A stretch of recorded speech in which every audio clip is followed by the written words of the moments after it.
Thank goodness for ICE.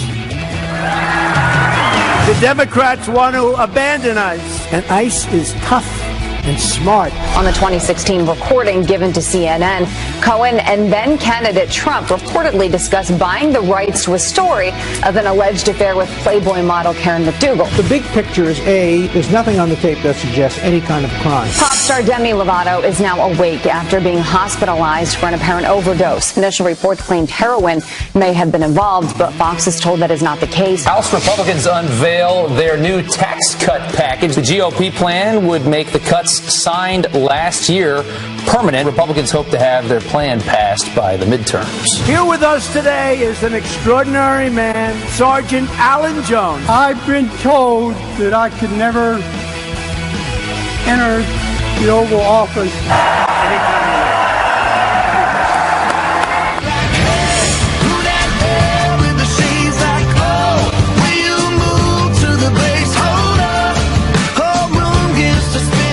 Live from New York City on this, the 25th day of July. Welcome to this Wednesday. It's wet here. July is almost over. School starts back next month for many people in the South. Really? You're pumped up about that? Time flies by. Welcome back. Hey, thank you. I'm glad to be back. My daughter was in Colorado for these national soccer championships. Because she is a star. Right. She's doing great. Yeah, the team's doing very well. They lost 3 one-goal games, so therefore I'm back. So, and so is she. So, what year is she in school? What is she going into? What grade? She's going into 10th grade. Okay. So. Well, congratulations to get that far. It's quite an achievement. Right, and it's certainly a long plane ride, but I was able to keep up with everything, and meanwhile, nothing has really slowed down, especially around 6 o'clock last night. Oh, by the way, there's going to be a tape released about Donald Trump and his maligned attorney, Michael Cohen. Well, Brian, it sounds like you're watching CNN again, because a secret recording between President Trump and his former attorney, Michael Cohen, has now been revealed. And in that tape, which was leaked by Cohen's lawyer to CNN, the pair reportedly discussed purchasing the rights to a story about an alleged affair with a Playboy model. And we covered this last night on our channel, and Griff Jenkins has got the rest now in Washington on how the president's team is responding. Griff. Good morning, guys. Welcome back, Brian. Look, this is a recording from just before the election in September of 2016 between then-candidate Trump and his personal attorney, Michael Cohen. Now, here you're going to hear the two men reportedly discussing buying the rights to the story of an alleged affair Mr. Trump had years earlier with Playboy model Karen McDougal. Now, Cohen is speaking first, then Trump. Listen. We'll have to pay you. So, no. I got no. Cohen's attorney, Lanny Davis, gave the tape to CNN and did not provide a copy to Fox News to verify the tape's authenticity. And as you heard, it's a bit muddled and unclear if the president is saying that they should or should not pay with cash. The president's attorney, Rudy Giuliani, slammed the release of this tape and sought to explain what we were hearing talking to Laura Ingraham last night. The major point is it's outrageous that someone would tape his client. President Trump says, quote, "Don't pay with cash." Cohen then interrupts and says, no, I got it. And then you hear distinctly, if you're careful and you slow it down, check. And then Cohen follows with no, and then quickly cuts off the tape. I know how to listen to them. I know how to transcribe it. This tape is crystal clear when you listen to it. Giuliani has maintained that no money was ever paid. Meanwhile, Cohen's attorney, Davis, says his client has been repeatedly attacked by Giuliani and that the truth is on his client's side. My client has been disparaged over and over again by Mr. Giuliani with misinformation and misstatements. There's been a campaign out of the White House to disparage Mr. Cohen. And why is that, Chris? Because he's got truth on his side. And a lawyer for the Trump Organization, guys, also denied that Mr. Trump was offering to pay cash, saying there was no such transaction. The White House has not commented and frequently does not, referring to outside counsel. Brian, Ainsley, Steve. All right, Griff, thank you very much. This is the tape that the president lashed out on Twitter about, I think, on Saturday, where he said it was probably illegal what Mr. Cohen had done. The big question is, and I heard somebody on the television last night say that Mr. Cohen could be in trouble if the president was on the phone in, for instance, Florida, a two-party state, because both parties had to know that he was being taped. New York, not a problem, but nonetheless, it does raise the question, why was Mr. Cohen taping his client? Well, and whatever you tell your attorney is supposed to be protected, right? Most of the time. I thought all the time it was, but I'm learning maybe that's not the case. Maybe you can get in special circumstances, those tapes can be released. But yeah, why is he recording it? And why was it released? I thought Rudy did allow it to be released. Which is unbelievable strategy. And they say that it doesn't make him look bad. By the way, I just don't know, if you don't have to have this released, why would you release it? There are 11 more tapes, we understand.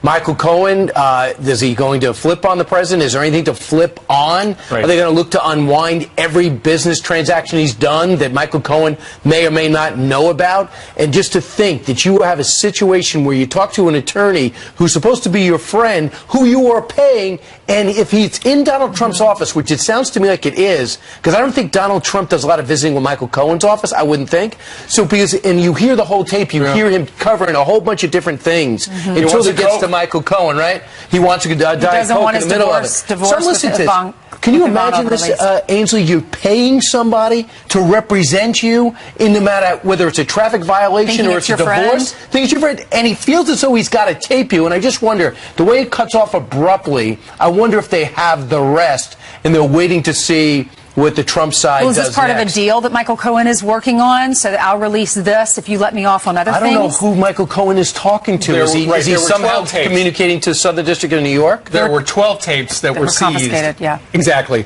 And apparently the president is only heard on one. Nonetheless, when you look at all of it, and they're discussing things that are unseemly, but here's the thing, Alan Dershowitz says they're not talking about anything illegal.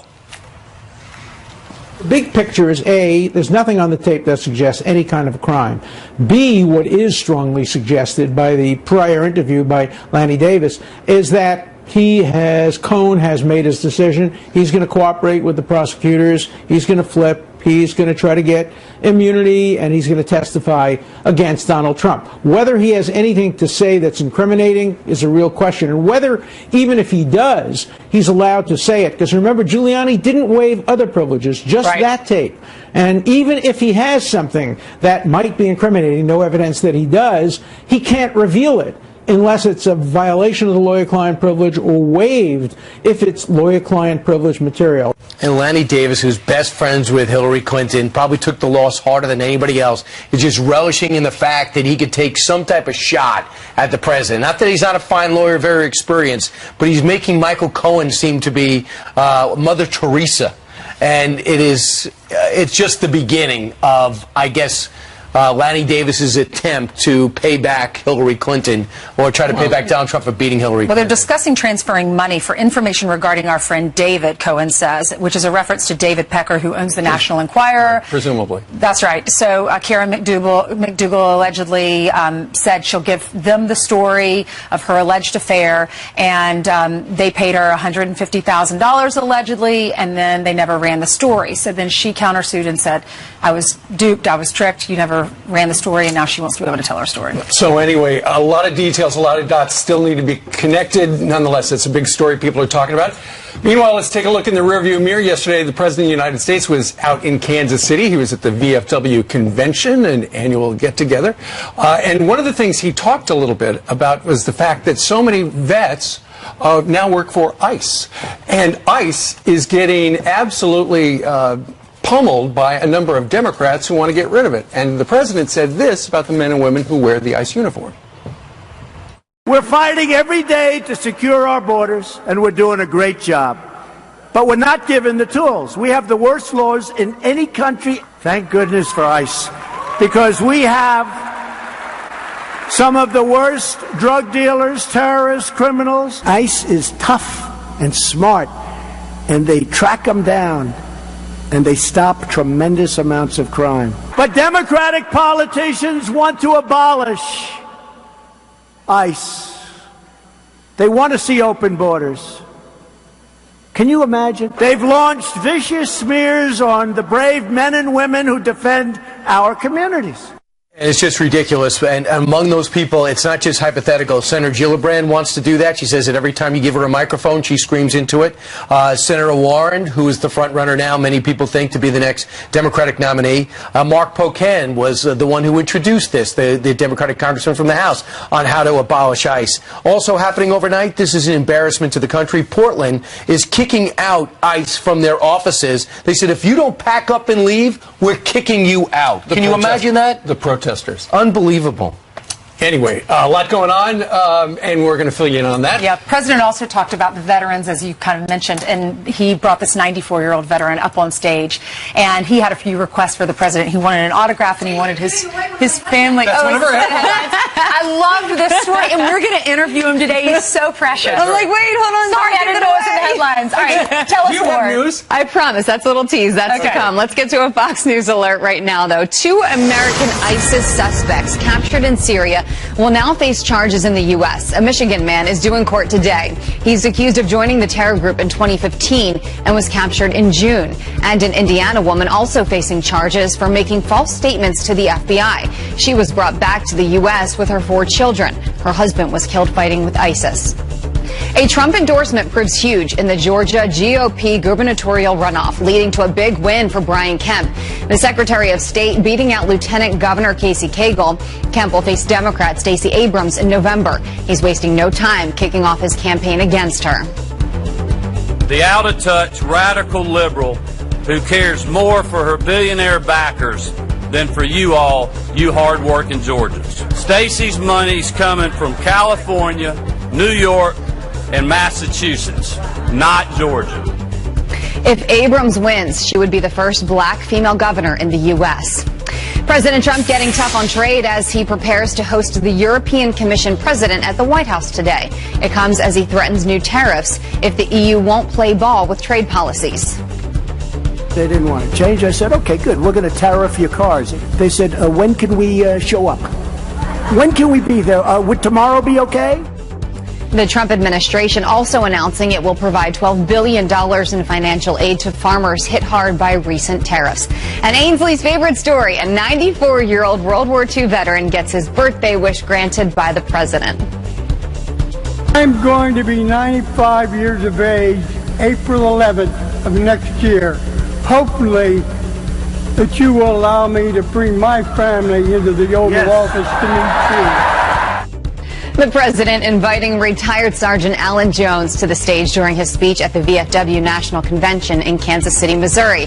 He'll join us live in the 8 o'clock hour of Fox and Friends, and he is so adorable. Did you see him go up those stairs? Yeah, oh my goodness. I know, so fast. It's like he's 60. Hey, nice to meet you. I'd like a tour of their office. And he had it looked like a picture, and he said, Mr. President, can you sign this too? So I want to go to the Oval Office and please sign this, the president. Hey, you never know if you don't ask. That's right. And he did, and he will be with us in the 8 o'clock hour. Jillian, thank you. All right, 13 minutes after the hour. Now we know how easily partisan politics can play a role in the FISA court. Should it actually be abolished altogether? The case laid out by Bill McGurn in a matter of moments. And do you remember the student who got suspended for wearing a pro-Trump T-shirt? Well, there's a big update on his case, and we think you're going to like it.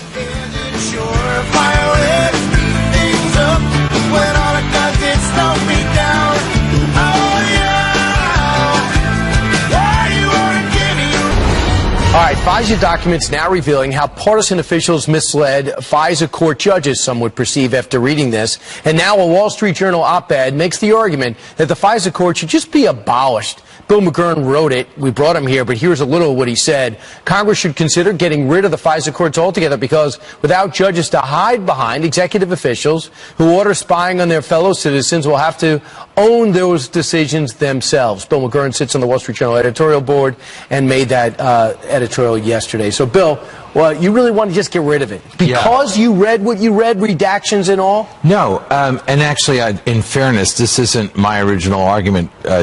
Robert Bork made this argument in the Wall Street Journal 40 years ago, right before FISA was signed into law, and he predicted these kind of abuses.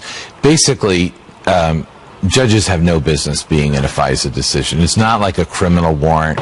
They're trying to find information, and when you do it, what he predicted is you'll see abuse because either the judges will unnecessarily defer to the intelligence agencies because they have superior technical knowledge, or they'll insert their own views and opinions in it. It's just a very bad thing. If you look at this application, I think it's pretty flimsy, but no one's going to have any consequences for it because it has the names of judges on it. In fact, that's the counter argument. 4 judges signed off on this. Republican appointed. Yeah. But the Republicans, these judges can only get what they've been handed. Right. So they have no counter argument. There was no pushback. As Devin Nunes said last night with Sean Hannity, he said, okay, fine, you think all this stuff is fact? What about the other side? What about how conflicted Bruce Orr was with his wife working for Simpson? I think it's hard for people out there to make sense of the claims and the counterclaims, but it is interesting. Devin Nunes has come under withering assault. I think he's done some excellent work. He wants to declassify the redacted parts. It's interesting who wants to keep this stuff hidden.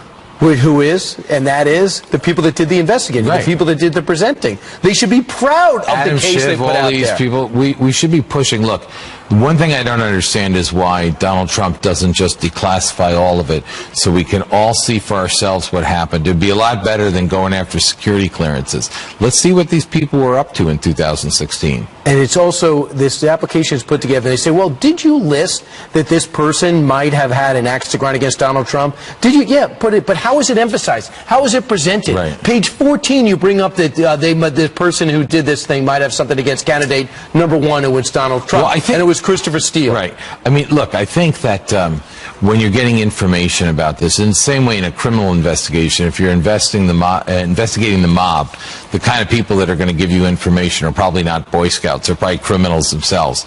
And the same holds in foreign intelligence. You're going to get some dubious sources. But what the FBI didn't do is say there are 10 assertions in the Steele dossier. What they should have done is then check them out. Say, you know, Brian told us X.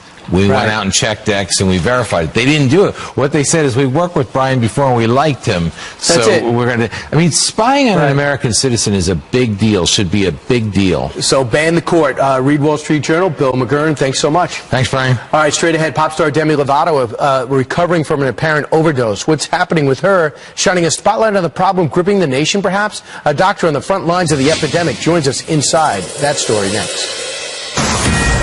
We are back with a Fox News alert. That Toronto shooter that killed 2 people and injured more may have been an ISIS fanatic. A law enforcement source tells CBS News that Faisal Huzan visited ISIS and websites and possibly expressed support for the group. And 3 U.S. diplomats are back in the United States after making a surprise trip to Cuba. State Department officials visiting the American embassy in Havana to investigate a string of mysterious health incidents dating back more than a year that we've been telling you about. And 10 tourists drowned when their boat capsized trying to escape the raging wildfires in the country of Greece. Look at that. An official calling the infernos a biblical disaster.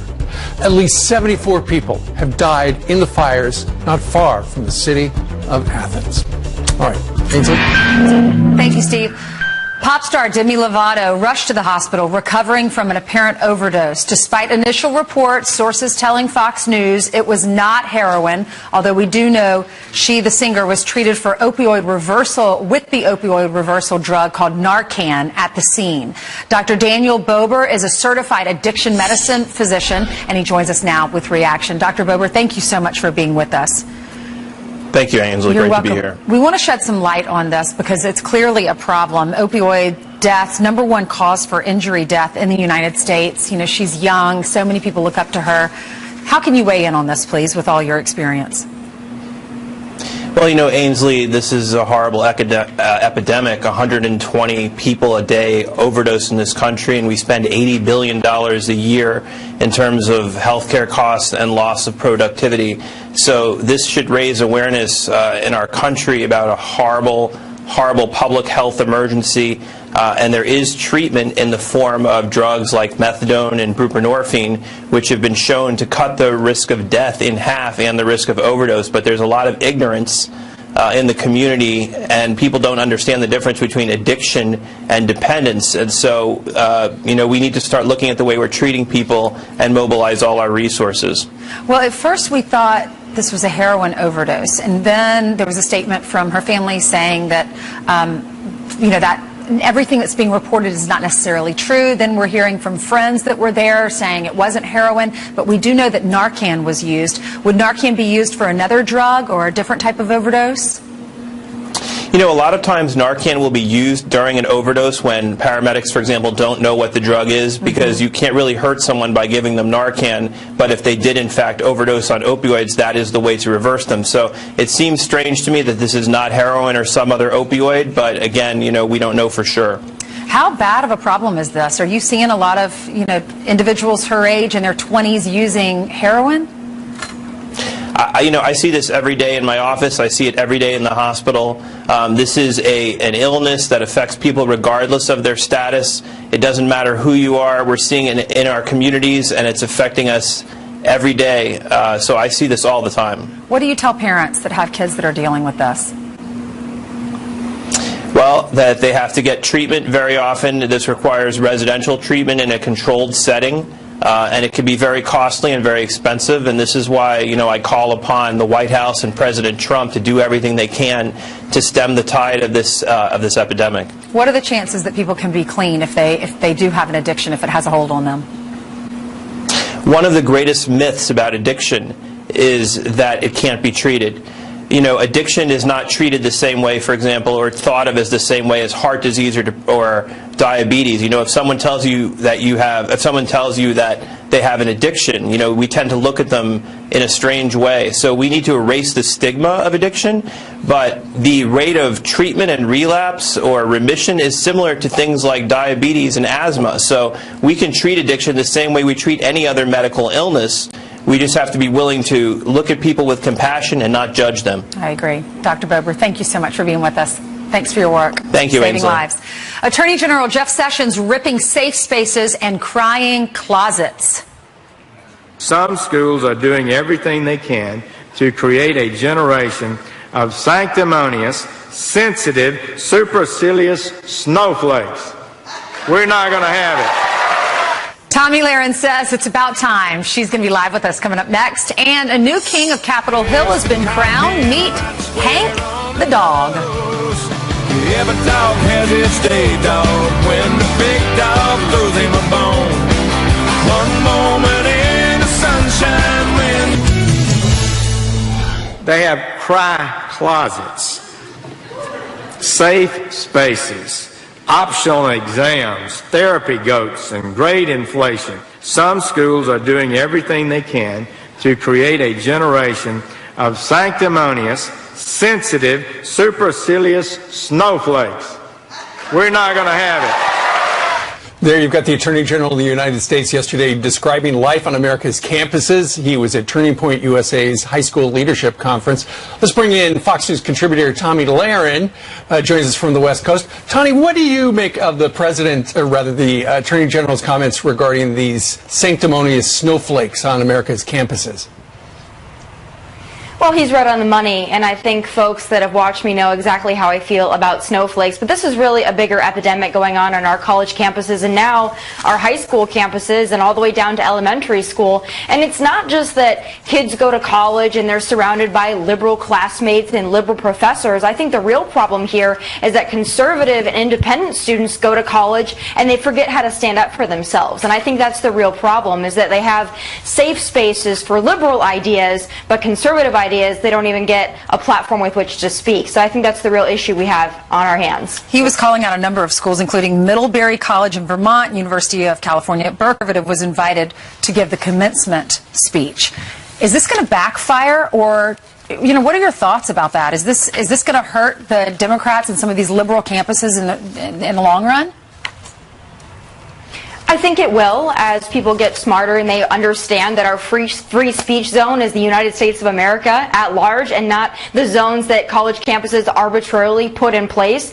But beyond that, when we're looking at college campuses, I think it's important to understand that truth has become the new hate speech. And it's not just college campuses, but it's also in the media. So it's important for conservative speakers, independent speakers, libertarian speakers to show up on college campuses and not be allow themselves to be bullied, harassed, and turned away. We're just going to have to be a little bit louder. We're going to have to utilize social media, and we're going to have to make it more of an issue. Otherwise, college campuses are just going to be the bastions of liberal indoctrination, and we will never win that battle. Yeah, all right. Tommy, too. You're invited first. Yeah, we're gonna talk to two people about that very issue, including Zach Wood, who was just on this couch, who said, I was at Williams College, I'm a liberal, but went out of my way to invite conservatives, and he got big pushback. But meanwhile, the President of the United States took a very aggressive tone against the Iranian leaders after they tried to call out America and threatened us with war. We used to look the other way. Not under this president. You say it shows the apology tour is over? Well, absolutely. Isn't it nice to finally have a president that leads from a position of strength? And for all those that are outraged by this, they're the same folks that were upset just last week because the president tried to establish diplomatic relations with Russia, now outraged that he was too mean to Iranian leaders. So you can see the double standard at play there. But I believe that this president being tough on world leaders is exactly what has worked. We saw it work in North Korea. And I think soon as liberals understand that we didn't elect this president to be nice, we elected him to get things done, and he has, maybe they'll understand the strategy and they'll get on board. Well, it is a kind of strategy. It does appear, the tough talk, because the president yesterday in Kansas City at the VFW convention, Tommy, said that Iran no longer the same country it was a while ago, and he's ready to make a deal. He said, not like that last deal made by the last administration, but this administration is ready to make a deal when they are. Well, it really wasn't much of a deal. It was a concessions list, and this president is not going to do that again. And this president comes to the table, as I said, from a position of strength, unlike the last administration who cowered in the corner. So that's how we get results. We're seeing it time and time again, and I think it really actually drives the liberals crazy how effective this president is, because he's unconventional. Yes, he uses Twitter diplomacy, but guess what? It works. And as long as it's working, as long as it's bringing peace about in the world, they should be happy with it. But I'm not going to hold my breath on that one. Good luck. Yeah. Thanks, Tommy. Great to see you. All right, let's hand it over to Jillian, who has some more headlines for us. Hey, Jillian. That's right. Good morning. Following a number of stories, starting with this. A state lawmaker will resign after a disturbing appearance on Sacha Baron Cohen's new TV show. According to a spokesman for the Georgia House Speaker, Jason Spencer will leave his post by the end of the month. On the show called Who is America, Spencer is shown yelling racial slurs repeatedly. During another segment, he lowers his pants. Spencer lost the Republican primary in May, but could have remained in office through the November election. Imagine witnessing this moments before a flight. That's fuel pouring out of the wing of an American Airlines plane in Philadelphia. And check it out, video appearing to show responders cleaning it up with paper towels. Passengers were put on another plane to LA. The airline says it was a minor spill caused by a mechanical issue. A high school student suspended for wearing this pro-border wall shirt to school is getting the last laugh. We told you about this a little while ago. Well, now here's the follow-up. Addison Barnes, who filed a lawsuit, will receive a written apology from the school's principal and $25,000 from his Oregon district to cover legal fees. In a statement, Barnes says, quote, in part, I brought this case to stand up for myself and other students who might be afraid to express their right-of-center views. And now, meet the cutest dog on Capitol Hill, Hank the Boxer, winning the title after a vote on the Independent Journal Review website. He belongs to Congresswoman Liz Cheney's chief of staff and is known for making friends with the Capitol Police. Hank is adorable. And side note, it's like pouring outside right now. It is. It is crazy. Well, you know what? I'm not going to take your word for it. I'm going out to the streets of New York City because Janice Dean, the weather machine, is in the weather. How long is it going to rain, Janice? Oh, it's raining. It's going to rain all day today, my friend. You know what? I don't mind this because I'm a weather person and I should be out in the elements. But you have to see what my cameraman Ian is wearing. I posted it on Twitter. He didn't come prepared. Let's just say that. Let's go to the maps. It's raining across the Northeast and it's 74 here in New York with torrential downpours. And it's all because we have this stubborn trough that has been in place for the last, well, couple of days, bringing the potential for flooding not only for the Northeast but the Mid-Atlantic. We have seen on order of 8 to 12 inches over the last couple of days. And finally, as we get into the weekend, things will start to, we'll get some relief, all right? But for now, flood advisories are up, including the New York City area right now, down to Philadelphia and parts of North Carolina. It is really pouring, so we're going to see delays at the airports, my friends. And there's your forecast rainfall over the next couple of days. The Mid-Atlantic, I'm concerned about them because we have seen so much rain in that area over the last week or so. The other big story is the heat. We set a record in Phoenix, Arizona yesterday. Phoenix! In July, it was 116 yesterday.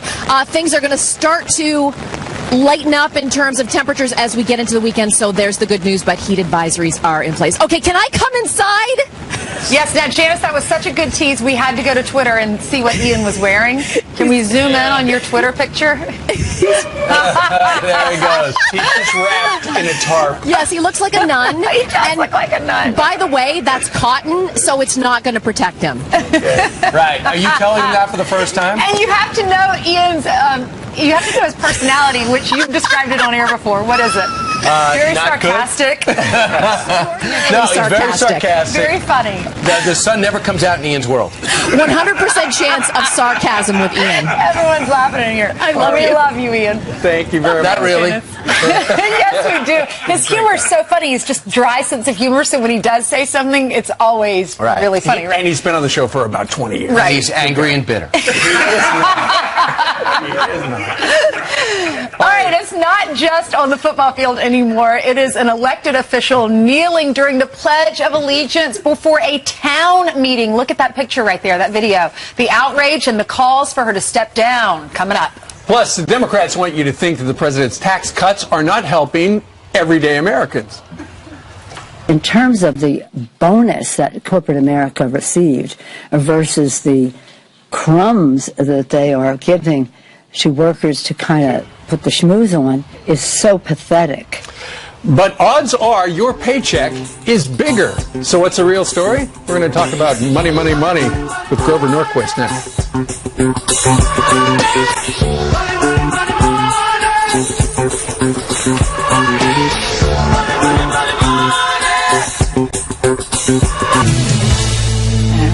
Good morning to you and welcome back. Some quick headlines now. A Democratic gubernatorial candidate is under fire for this campaign ad. Florida's Jeff Green slamming the NRA in this mailer showing poster boards with children as the bullseye. Green promising to ban assault weapons if he's elected. A Florida NRA lobbyist calls the poster, quote, repulsive. And the Ninth Circuit Court is backing the Second Amendment. The ruling comes after a Hawaii man's attempt to openly carry a handgun was shot down twice in 2011. A lower court ruled that argued that the Constitution only applies to open carry inside your home. Steve. All right, Jillian, thank you. Meanwhile, Democrats have slammed the president's tax cuts as crumbs. In terms of the bonus that corporate America received versus the crumbs that they are giving to workers to kind of put the schmooze on is so pathetic. But do these numbers look like crumbs to you? A new study from the Heritage Foundation revealing more Americans are taking home bigger paychecks and paying less in taxes. A single taxpayer saving about $1,400 and over $2,900 for a married couple with kids. That's every year. Here to weigh in, founder and president of Americans for Tax Reform, Grover Norquist. Grover, good morning to you. Good to be with you. I'm confused. I remember before the tax cut bill passed, the Democrats were saying that only the top 1% would benefit, but that doesn't look like the case. No, that was what they said going into trying to stop the tax bill from passing. But within a month, the IRS came out with the numbers on what percentage of American taxpayers actually would get a pay increase, because a tax cut is a pay increase. When the government takes less of your money, you get more take-home pay. That's a pay hike. Absolutely. 90% of Americans pay lower taxes today because of the Republican tax cut. 90% of American taxpayers got a pay increase, meaning you get to take home more money because the government takes less of it. So the difference between 1% and 90%, that's not a math problem. The Democrats were lying. They weren't just sort of off by a little bit. Right. Yeah, but Grover, don't you think people know that by now? I mean, we've got another graphic to show folks. A typical household, $26,000 over 10 years. A family of four get to keep close to $45,000 more of their money, which ultimately we all want to do. We want to give Washington less of it and keep more in our own pocket. But as we go into the midterms, the Democrats' message is, we want to take that back from you. I don't know that that's a politically wise thing to say out loud. It's not. There is something interesting. Some polls suggest that a number of Americans are unaware that they're keeping more money. One of the reasons for that is 83% of Americans have direct deposit. So they never look at their paycheck because their pay goes straight to the bank. And it's nice. You don't have to go to the bank and drop off your paycheck and cash it every 2 weeks. But it pays to go take a look at your bank account. And we saw in May an increase in consumer spending, we think, the economists think, because people looked at their bank account and said, I've got more money than I thought I did, and they made different decisions. So people are noticing the higher pay, but it took longer than you'd expect because of direct deposit. Well, I think a lot of people up on Capitol Hill think America hangs on their every word. They know what everybody's doing in Washington. That is not the case. But Grover, looking forward, there's they're now talking about tax cuts 2.0, where they would make these permanent. And it sounds like this vote for it will be taken before the November elections. So not a single Democrat voted for it before, but this will be their opportunity to say, look, I'm allowing the middle class to keep more of their money, but right now it sounds like all the Democrats are going to vote no again. Yes, that's almost certainly what's going to happen. The 2.0 does a couple things. It reminds the American people that the Republicans in the House, the Senate, President Trump, have all made it clear, we're going to have a tax cut every year. A tax cut every year. Not tax reform and then 30 years from now, another tax reform. Every single year we'll be culling down the tax burden on the American people. And this tells you, it may not pass this year because the Democrats will filibuster in the Senate, almost certainly. But this is what we're going to do next year if we elect a Republican House and Senate.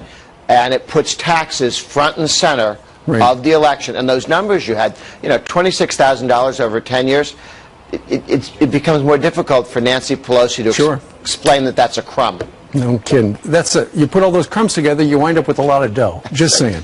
All right. She could buy a pair of shoes the way she spends money, personally. All right. He's from Americans for Tax Reform. Grover, thank you very much for joining us live. Steve, thanks. You bet. All right, 10 minutes before the top of the hour, new satellite images show North Korea apparently dismantling some key missile sites.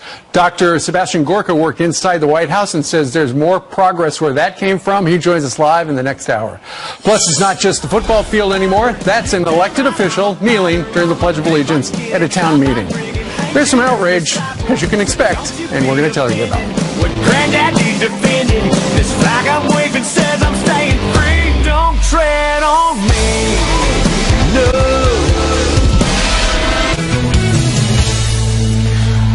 A Connecticut town is outraged. Look at that video after that elected official, Melissa Schlag, takes a knee during the Pledge of Allegiance, protesting our president and his meeting with the Russian President Vladimir Putin. Okay, many in that community now calling on Schlag to resign. Joining us right now is Tim Herbst. He's a governor candidate for Connecticut. He wants to be the next governor there. First, he wants to win a primary. But I was stunned by this. Are you? Absolutely. It was appalling. She says, I was a Girl Scout, I marched in parades, I'm a patriot, but I sit there because families our kids are kept in cages. We live in a country where the universal health care isn't plentiful, and human rights are attacked on a daily basis in this country. She needs to resign immediately. One of the things that the flag stands for, it stands for our freedom. It stands for our democracy. It stands for the fundamental ideal that we can have differences of opinion, but we all stand in respect of our flag because many people, including my 93-year-old grandfather who was a veteran, fought in defense of the very liberties that flag resembles. Is this one of the reasons you want to be governor of Connecticut, liberal state? It's a liberal state that's in a very bad way.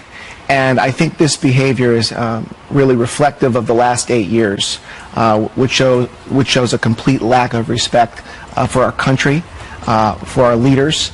And I'm running for governor because I think we need a wholesale change in Connecticut. We need leaders that are going to respect our president, respect our flag, respect our Constitution. Right. Here's what she said in her letter. It's lengthy. It starts off, Dear America. She says, I need to send the message by kneeling that none of this is okay and all of this is unpatriotic as it can get, and the antithesis of what America stands for. As Donald Trump is President of the United States, I will kneel. So I guess if a Democrat becomes president, all Republicans should kneel. Where does it stop? Well, this needs to stop. I mean, you know, when Barack Obama was president, I didn't vote for him. I wasn't happy about it, but I respected the office of president. And I think people need to respect the office of president and start respecting the fact that we have a president. And this behavior is going to continue unless and until we have leaders that call it out for what it is. The president's approval rating, highest it's ever been. Out of the last 4 administrations, this is the highest approval rating other than President Bush right after 9/11. How do your constituents feel? Well, I think in Connecticut, which is a blue state, what you're seeing is that the president has a higher job approval rating than the incumbent Democrat governor, who's 15 points below where the president's job approval rating is. So I think it says a lot about what's going on in Connecticut, and I think that people are beginning to recognize the difference in leadership. Real quick, if you're going to be successful, you have to convince independents and Democrats to vote for you. You have Republicans if you get the nomination. What message is going to resonate? I think a message that focuses on fiscal reform in the state of Connecticut, reducing the cost of living, reducing taxes, dealing with our unfunded, crushing pension liabilities that are really killing our state.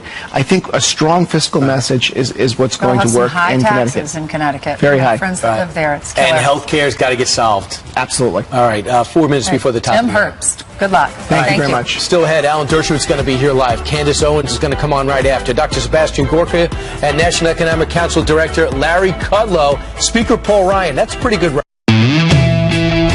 Thank goodness for ICE.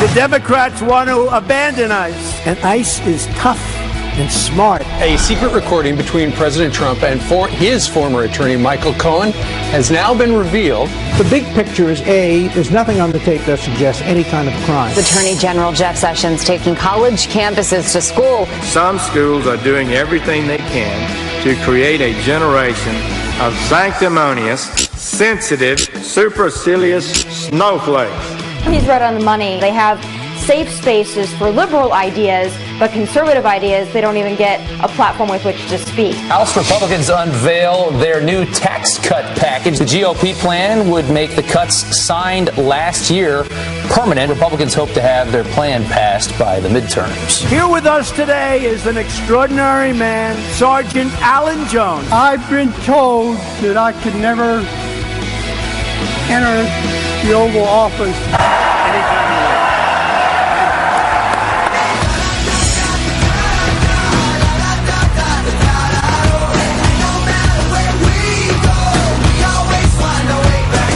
You know those drivers of that white van and the sedan. Let us know. Call in. Oh, I missed it. What were they doing? They're just driving. Okay. Yeah, that's all. Because we just focused on 2 cars in particular. I felt as though we were highlighting them. You But just they're not like wanted people, call right? the local police. Hey, there's something going on. Here's Yes, a white I van do. driving down 6th Absolutely. Avenue. Cameras everywhere. Thanks for joining us today back home. Brian is back with us today, and thanks to Todd for filling in a couple. And congratulations to the Massapequa Fury. They had an unbelievable season and lost on the Nationals. Yeah. Oh. Yeah. You're But they got soaking it that all far. in, right? Right. And then because they got eliminated, we were able to go whitewater rafting. So that was Oh, fantastic. did you stay on the raft? Did you fall off? I stayed on the raft, but not everyone did. Right? But no one got hurt. That we know of. They were trying to lift All right, let's tell you about the news this morning. 2 minutes after the top of the hour, a secret recording between President Trump and former attorney Michael Cohen now revealed. Yep, in the tape, leaked by Cohen's lawyer, Lanny Davis, to CNN, another network. The pair reportedly discusses purchasing the rights to a story about an alleged affair with a Playboy model. With other details, here's Griff Pinkins, live from D.C.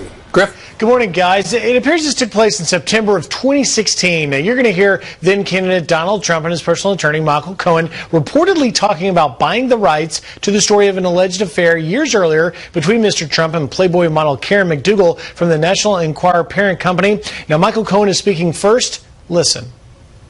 And I spoke to Alan about it when it comes time for the financing, which will be... Listen. What financing? We'll have to pay you. So, no. I got... No.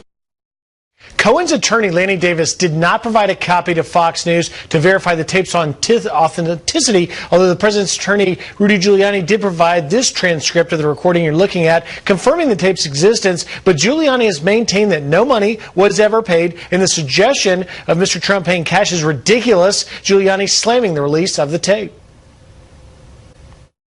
The major point is it's outrageous that someone would tape his client. President Trump says, quote, "Don't pay with cash." Cohen then interrupts and says, "No, no, no, I got it." And then you hear distinctly, if you're careful and you slow it down, check. And then Cohen follows with "no, no, no," and then quickly cuts off the tape. Meanwhile, Cohen's attorney Davis says the truth is on his client's side. My client has been disparaged over and over again by Mr. Giuliani with misinformation and misstatements. There's been a campaign out of the White House to disparage Mr. Cohen. And why is that, Chris? Because he's got truth on his side. Now, a lawyer for the Trump Organization also denied that offering to pay to cash was ever made is not true, saying that there was simply no transaction. The White House is not commenting. Steve? All right, Griff, thank you very much. Let's bring in for some analysis Alan Dershowitz, Harvard Law professor and the author of a great book. It is called The Case Against Impeaching Trump. He joins us live from Martha's Vineyard. Professor, you know, people are hearing this exchange that was recorded secretly by Mr. Cohen, and they're going, I don't know exactly what's going on. You've heard it. Is anything illegal? Have any crimes been committed in what we have heard so far? Not even a close question. There's no crime. This was a conversation between a lawyer and a client that should never have been heard, even if, and the tape is unclear, Trump raised the word cash.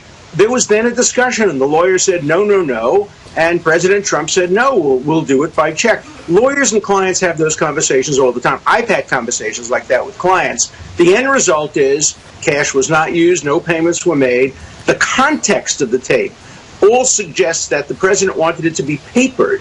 They wanted it to be a corporation, not just a payment. He wanted to make sure it was done right. He wanted to make sure it was done with records. And so I think the big picture is no crime. It sounds like Cohen is not as loyal to the president as he once was. It also suggests that this conversation never should have been heard by any of us. Right. And Cohen should not have recorded a conversation. You know, you trust your lawyer to have a discreet conversation so that you can lay out all the possibilities and then decide what to do. The end result is no payments were made, no cash was given, and so this is a big deal about nothing. How does an attorney get away with this then? What happened to client-attorney privilege? Are you allowed to just tell everyone what your client told you in confidence? Isn't that illegal, or do you lose your license? What's the consequence for that? If, in fact, this material was originally leaked by Cohen when it was still privileged, remember, a judicial officer found it to be privileged.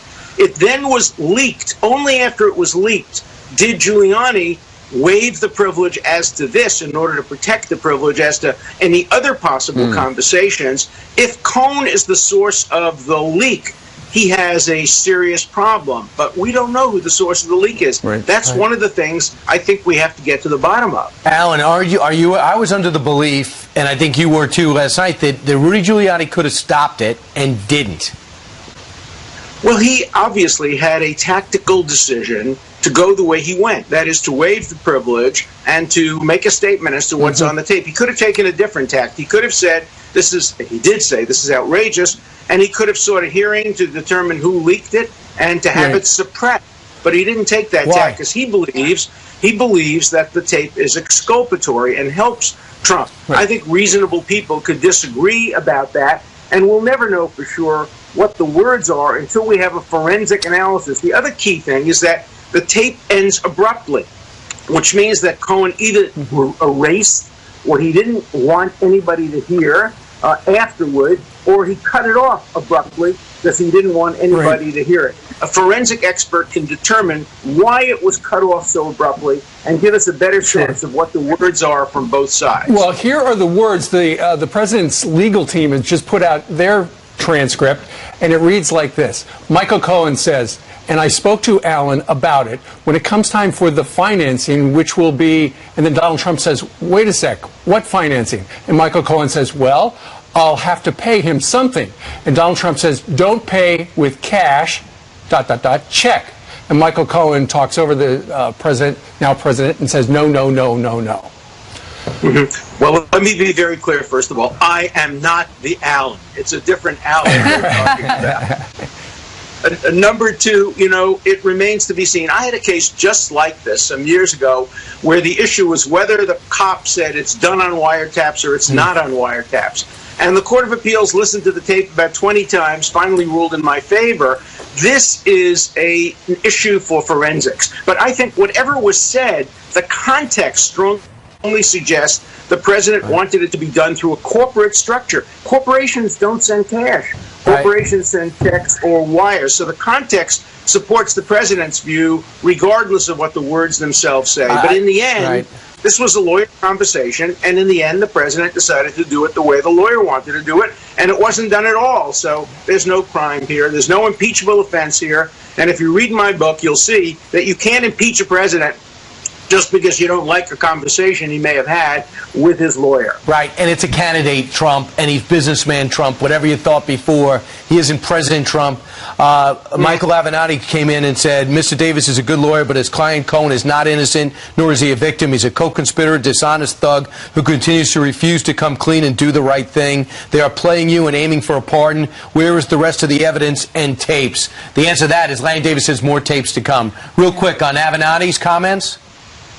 Well, he is representing a client, and people will have to judge whether he is doing a good job or not. But, one has to know whether he was the source of the leak as well, because he claimed to have known that there were 12 tapes before that fact was known publicly. Right. So he had some questions to answer. Look, I don't want to get into a personal thing with Avenatti, because he's not a central character in this. The central lawyers now are Rudy Giuliani and Lanny Davis, both excellent lawyers with long experience and long histories, and both of them have strategic decisions that they've made. Yep. And I'm not in a position yet to judge the strategic decisions because we don't know all the facts. So the first step is forensic analysis. The second is context, but I think it's clear no crimes were committed on this particular tape. And if you have Alan Dershowitz in your Secret Santa, don't get him a plaque. He's got plenty. Look behind him.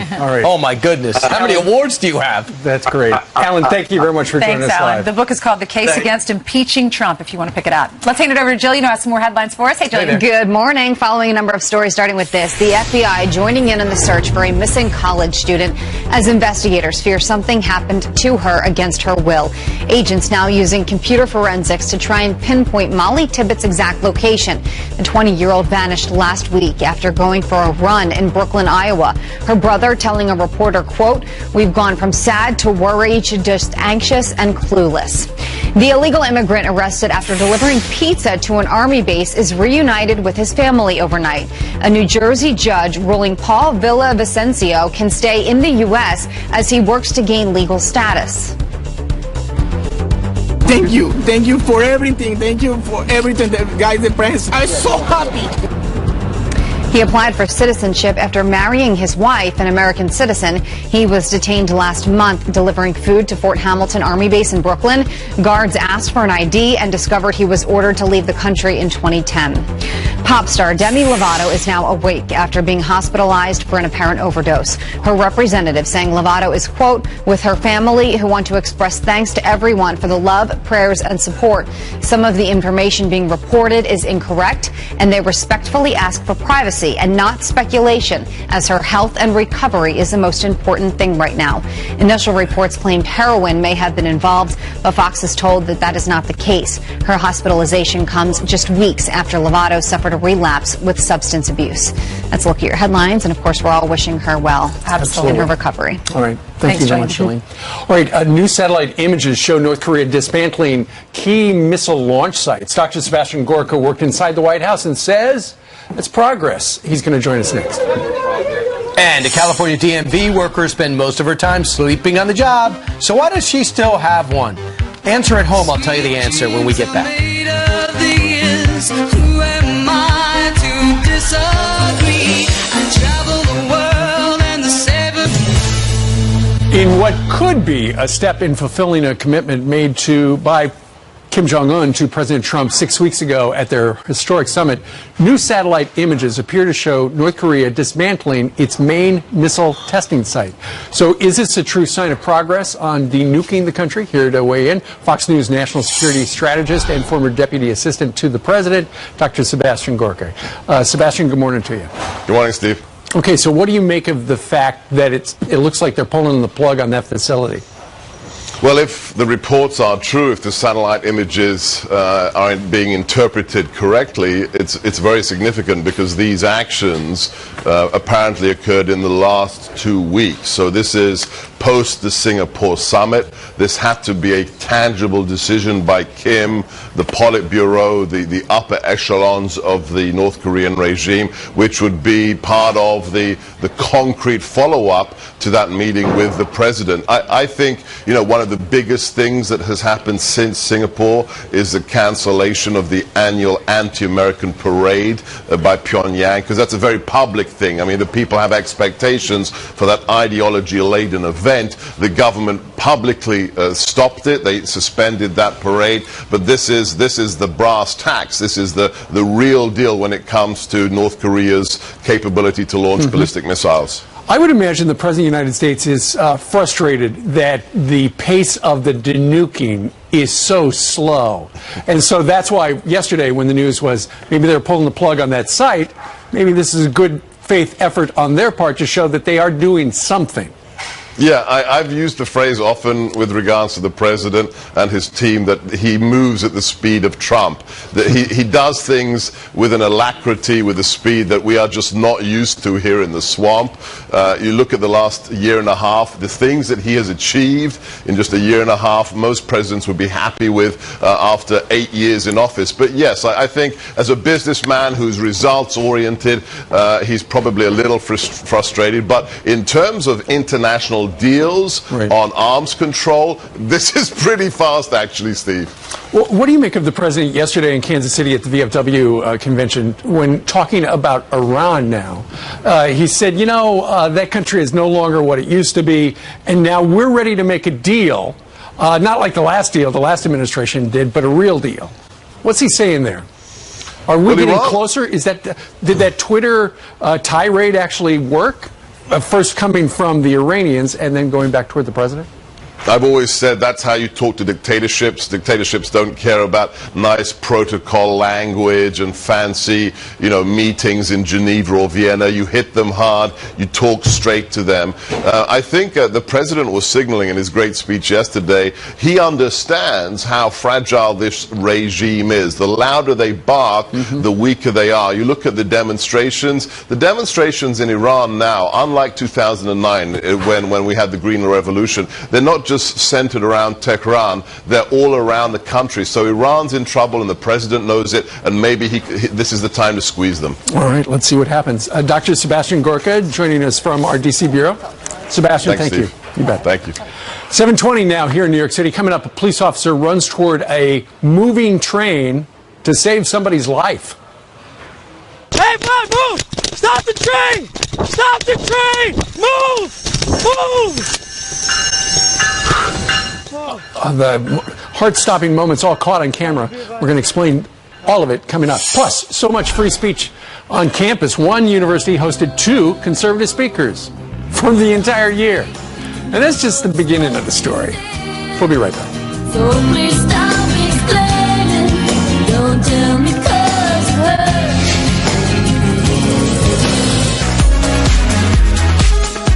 Time now for your news by the numbers. First, 984. That is how many illegals ICE agents have arrested so far this year, according to federal data. That is nearly 6 times the amount of arrests from last year. Those numbers also show ICE more than tripled their workplace investigations. Next, 22%. That is how much of the U.S. population doesn't speak English at home. Migration Policy Institute report shows the highest shares are in Nevada and down in Florida. And finally, 16 million. That is how many voters were purged from the rolls across the country, according to the Brennan Center for Justice report. It happened between 2014 and 2016. It's unknown how many voters were taken off in error. Brian? All right, thanks, Ainsley. You have a new campus reform study shows another public university ignoring conservatives nationwide. This time it's the State University of Albany. Get this. The survey found that of the 85 speakers hosted by the university during the last school year, 64 liberal, 19 had an unknown affiliation, and 2 were conservatives. And Albany is hardly alone. Liberal speakers outnumber conservatives in many public schools by a wide margin. So what does this say about free speech on college campuses and our next generation of free thinkers? Here with us to discuss it is the Communications Director for Turning Point USA, Candace Owens, and Assistant Editor at The Atlantic, Zachary R. Woods, who is author of this great book, Uncensored: My Life and Uncomfortable Conversations at the Intersection of Black and White America. Welcome to both of you. First off, to you, Zach. You know what I'm talking about. You're at Williams College. You're in charge of booking speakers. You wanted to get some conservatives in there. What happened?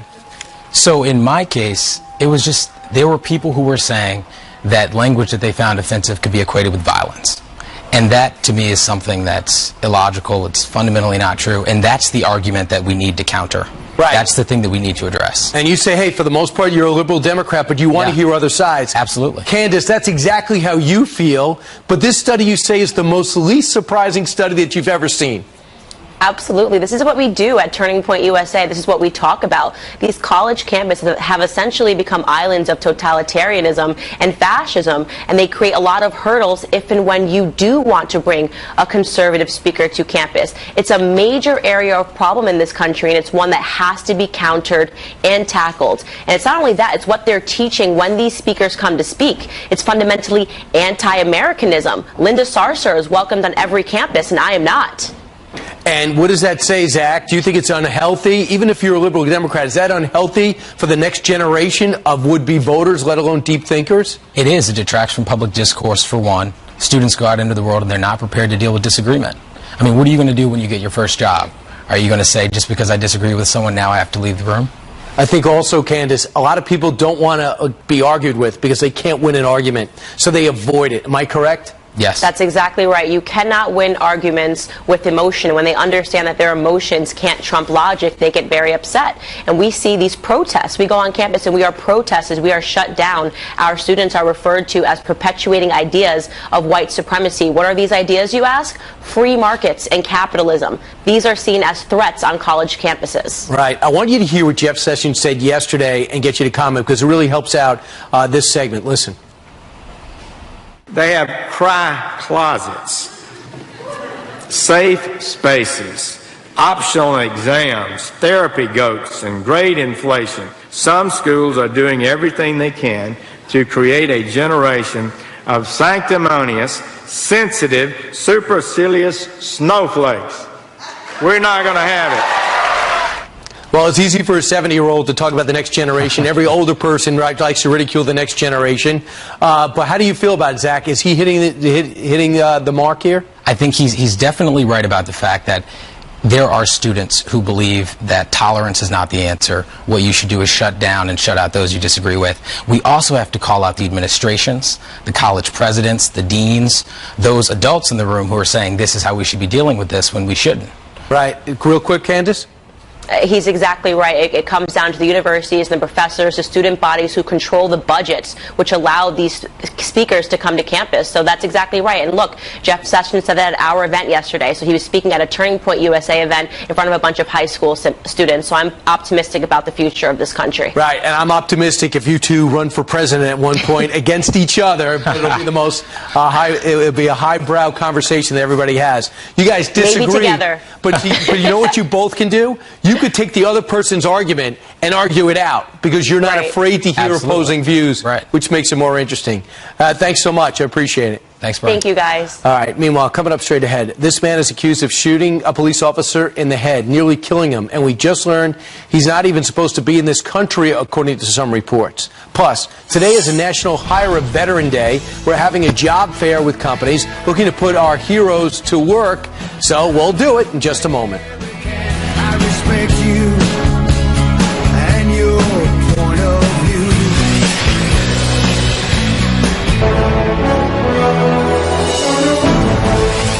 Here with us today is an extraordinary man who embodies the highest ideals of loyalty, patriotism, and service. Sergeant Alan Jones. Where's Alan? My children are watching me today, hopefully, to know that their dad got to stand beside the President of the United States. Hopefully that you will allow me to bring my family into the Oval Office to meet you. How great is that? That World War II veteran, Sergeant Alan Jones from the U.S. Army, retired, will join us live at 8:20 this morning to talk about the big day at the VFW convention in Kansas City yesterday. Meanwhile, today is National Hire a Veteran Day, and we are highlighting companies that make their mission every day of the year to find vets. Join us right now. We're going to go around the room. Got a whole bunch of people who want to hire vets. First up from Verizon, we got Tommy Jones, the leader of the military programs and recruitment, and then we've got Veronica Villegas, the leader of military recruiting partnerships, joining us live. All right, so I have read that your company, Verizon, is one of the best for vets because they're looking for a few good men and women. That's correct. We have a long tradition of hiring veterans. It's basically in our DNA. So we have all types of opportunities, and we have a dedicated military recruitment team. Our employee base is over 11,000 of veterans. That's great. So it's a really big. It's a big operation. So if you locate somebody who would be a good prospect for you, Veronica, but they don't have the training per se, they've got a military background, do you help them out with that? Absolutely. We have a dedicated military recruitment team that represents all the branches of the military, and we work to help the veterans translate the skill sets and also, for example, their MOS, and we also help them and advocate for them with the hiring managers and recruiters to make sure that they find a position within Verizon. Okay, and so what sort of jobs are you looking for right now? So it's the whole gamut. I mean, right now we have anywhere from network, cybersecurity, customer service, retail, HR, finance, all types of opportunities. Okay. So whatever you need to run an organization. And so you go to your website, look for a job? So you go to Verizon.com/military, and we have a dedicated landing page. Very good. All right. So that's at Verizon. Meanwhile, over at Apprenti, we have Jennifer Carlson. She's the executive director. Tell us about the vets you're looking for, Jennifer. We are looking for veterans from all works, and their MOS can come from anywhere because we're agnostic.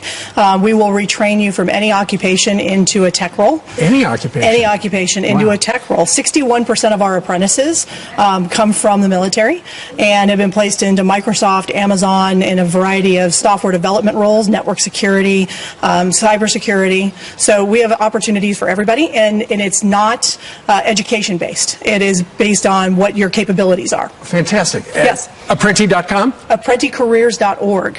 I was close. Close. All right, Jennifer, thank you very much. All right, Ainsley. This is a great company, Steve. This company, if you have an elderly parent, they're moving out of their house, they have a lot of junk, they come in and they clean out the house, and y'all sort through it and make sure some things go to charity. If you find something valuable, you give it back to the family, right? Correct. Okay, so this is Jerry and Tracy Flanagan. How long ago did you start the business? We started it in March 2011. That's wonderful. And you're an Army vet? Yes, ma'am. And when your customers found out that you only hire veterans, they're veterans that come into people's houses, your business just boomed, right? Why is that? People want veterans to come to their homes. They want to own and operate businesses throughout the country. They want to support veterans. And now we have almost 200 around the country hauling junk. That's awesome. If people want to hire you, where do they go? They go to our website, www.jdogjunkremoval.com. Okay, great. Thank you so much. All right. In my basement. We all need them in our basements. That's right. All right. This is a vodka company. Tell us about your company. This is Michael Lutz, Vice President of Sales, and then John Necrash, who is the president of the company. Tell us what you guys do. So Salute American Vodka, it's 100% American made, but the most important part about it is that for every bottle sold, we donate the first dollar of that sale to veterans charities. That's great. And that includes them helping them find work or recover from any injuries or stress that they're going through. That's wonderful. Why was the company started? It actually began about 6 years ago, the vodka, but we have a charity called Work Vessels for Vets, which was instrumental in starting this vodka, where we help veterans start their own businesses, entrepreneurial businesses. We've helped over 1,600 vets now with over $3 million worth of vessels. So cool. Thank you so much. So if people want to drink your vodka, where do they go to find it? You can go to saluteamerican.com/availability, type in their zip code, and it'll show you where they can go get it. All right. Do you have 3 bottles for all of us?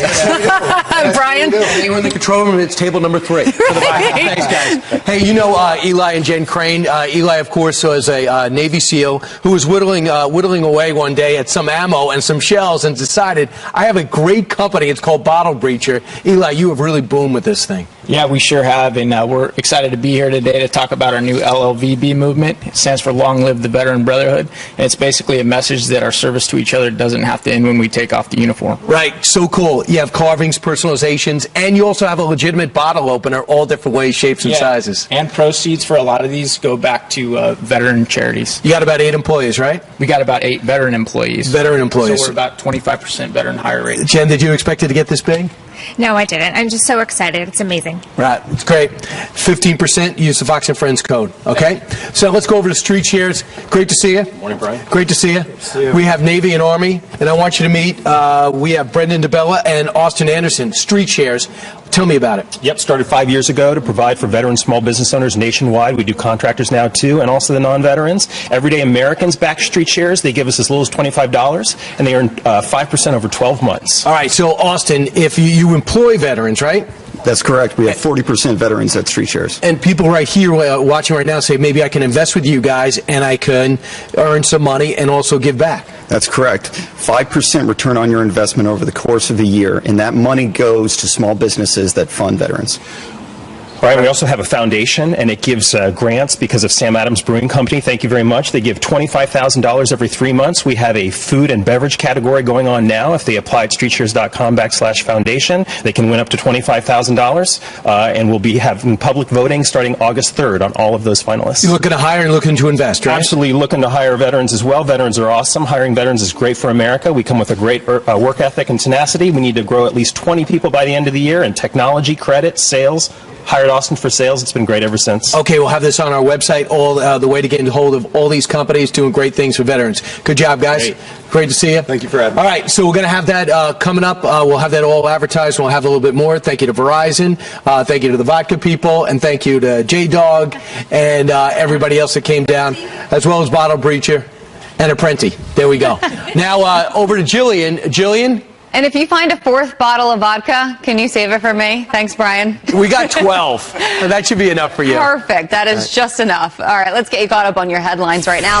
The man accused of shooting a Florida police officer in the head is likely in the country illegally. ICE filing a detainer against Haitian national Wisner Desmarais.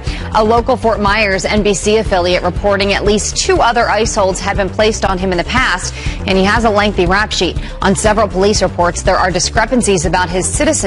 His family insists he came here legally. Fort Myers officer Adam Jobbers Miller is hospitalized in critical but stable condition. An Elizabeth Warren supporter is under arrest, accused of attacking the man running against her. Racist. Racist. Look at the racist. No! Police! Now! Stop. You saw that, right? Cameras rolling as a man pushing a bullhorn towards independent candidate Shiva Ayadure's face. He was charged with assault and battery for the incident at a campaign event in Massachusetts.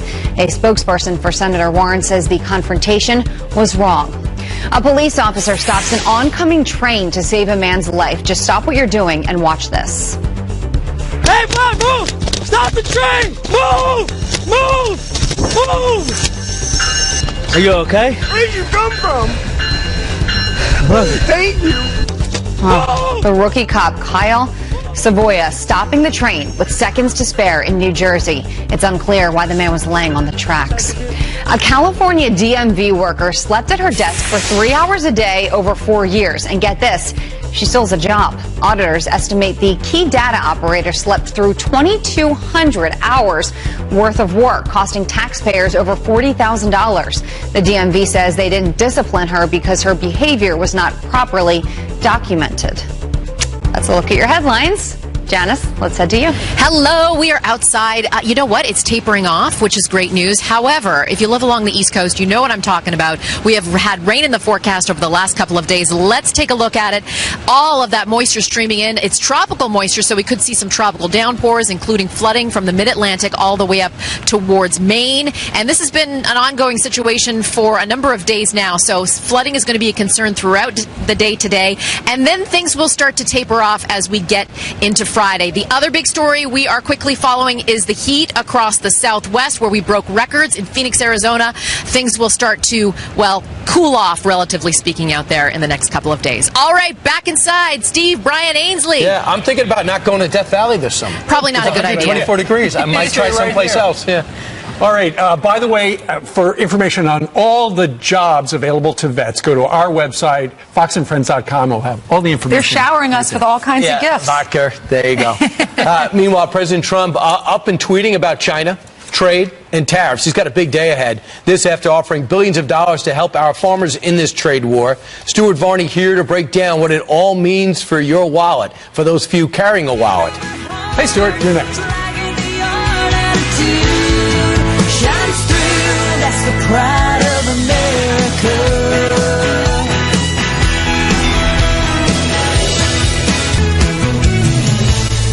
Fighting for fair trade. Today, President Trump meeting to discuss it with the European Commission president, tweeting moments ago, quote, "Every time I see a weak politician asking to stop trade talks or the use of tariffs to counter unfair tariffs, I wonder, what can they be thinking? Are we just going to continue and let our farmers and country get ripped off? Lost $117 billion on trade last year. No weakness." This as his administration announces a plan to provide $12 billion in financial aid to farmers that have been hit hard by the recent tariffs. All right, and people have a problem with that. Stuart Varney, the host of Varney and Company on FBN, he joins us now. When he talks about weak politicians, he's talking about Paul Ryan, said he yesterday, Senator Grassley getting nervous, and Senator Ron Johnson, he's screaming to the high heavens. Look, President Trump is using this money, going to the farmers, because he's giving negotiations staying power. He's buying time. He's mitigating the damage which China's tariffs on our agricultural products will produce. That damage occurs in the Farm Belt, politically sensitive, Kansas, Iowa, etc., etc. The president uses these payouts, up to $12 billion, to mitigate that damage. After all, why should the farmers bear the brunt of the damage when all of us get the benefits from a free trade agreement if that's where we end up? Clearly, he thinks that a trade deal is around the corner. But in the meantime, he's got this money to help the people, make sure that they are afloat during some challenging times for the soybean farmers and others. It allows the president to maintain the hard line. And that's exactly what he's doing. And I think you approve of that, don't you? The EU, I think, will come in, some say, today's the day, with a deal. Well, that maybe it's a deal that interests the president. He says he's not optimistic about it, though. Okay, the top bureaucrat in the European Union, Jean-Claude Juncker, he arrives at the White House this afternoon. He'll hold a brief meeting, one-on-one, with the president. I'm told it's only 15 minutes. Then they open it up to the staff. I am told that Juncker is bringing with him a couple of proposals, including one which would slash automobile tariffs globally, slash them, okay? Now, the president has said he wants to get rid of all tariffs. So that at least they're at a starting point there. You could say, fingers crossed for this trade meeting, because it's a very big deal. All right, you'll be talking tariffs, trade, and I'm sure tax reform 2.0 on your show at 9 o'clock. I'm fit to be tied about this. Because, well, you got 3 hours. Well, I've got 3 hours. Look, these proposals, tax reform 2.0, in my opinion, are terrific. They're really good for the middle class, especially the encouragement to save for your retirement and the encouragement to save more for all kinds of educational spending. Haven't got a prayer in the Senate. It's going to go down to defeat. All right. Stuart, thank you very much. Sorry about that. Well, we never know how it's going to happen. What's going to happen? Still ahead. You know the media loves to bash the president, but just how negative is their coverage? We've got the numbers. It'll blow you away. Plus, we told you about this 11-year-old who just graduated from college, and his story just got the attention of Franklin Graham. That whiz kid joins us live next.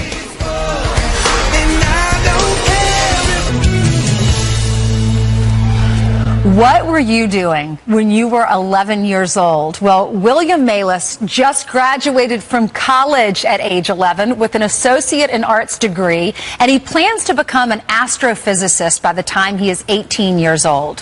Why? So that he can prove that God exists. This caught the attention of the Reverend Franklin Graham, who wrote on Facebook, quote, "He wants to point others to God through his life and his work."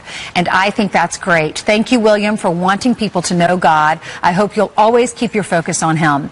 Here with their reaction is William himself and his dad, Father Peter Malis. Thank you both for being with us. William, congratulations on all your success. It is just so amazing. Tell us more about what you want to do and what you've been through and what it's been like for you. Well, what I want to do? Well, after this, I'm going to be going to USF for my bachelor's in physics, and then I'm going to be going to another school for an astrophysics degree, because I want to again prove that God is real through science. And also, I've always liked space since I was young, so. You're pretty incredible. I know that you were doing simple math at the age of 2. You learned algebra at the age of 4. Father Malis, what do you give credit? Do you give credit to God? Did you do something special that we all need to be doing as parents? Well, I give all credit to God. The only thing that we did was let him go forward and not place any limits on him, and let him just learn as much as he wanted to learn.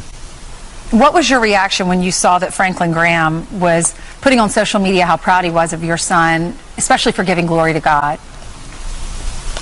I mean, it's a blessing to have someone of his position to notice my child, and his blessings are welcome, as are everyone's blessings and prayers. And tell us about your family. How many children do you have, and how old are they? We have 3 children. Our oldest is 30, Mariana. I have an older son who's 28, and then William was our 17-year surprise. He's 11. That is so cool. Did you have any idea? I'm sure when you have these grown children or older children and then you're surprised you have a third one on the way, so much age difference, you're probably a little bit shocked, maybe a little terrified, but then look how God blessed you. Exactly.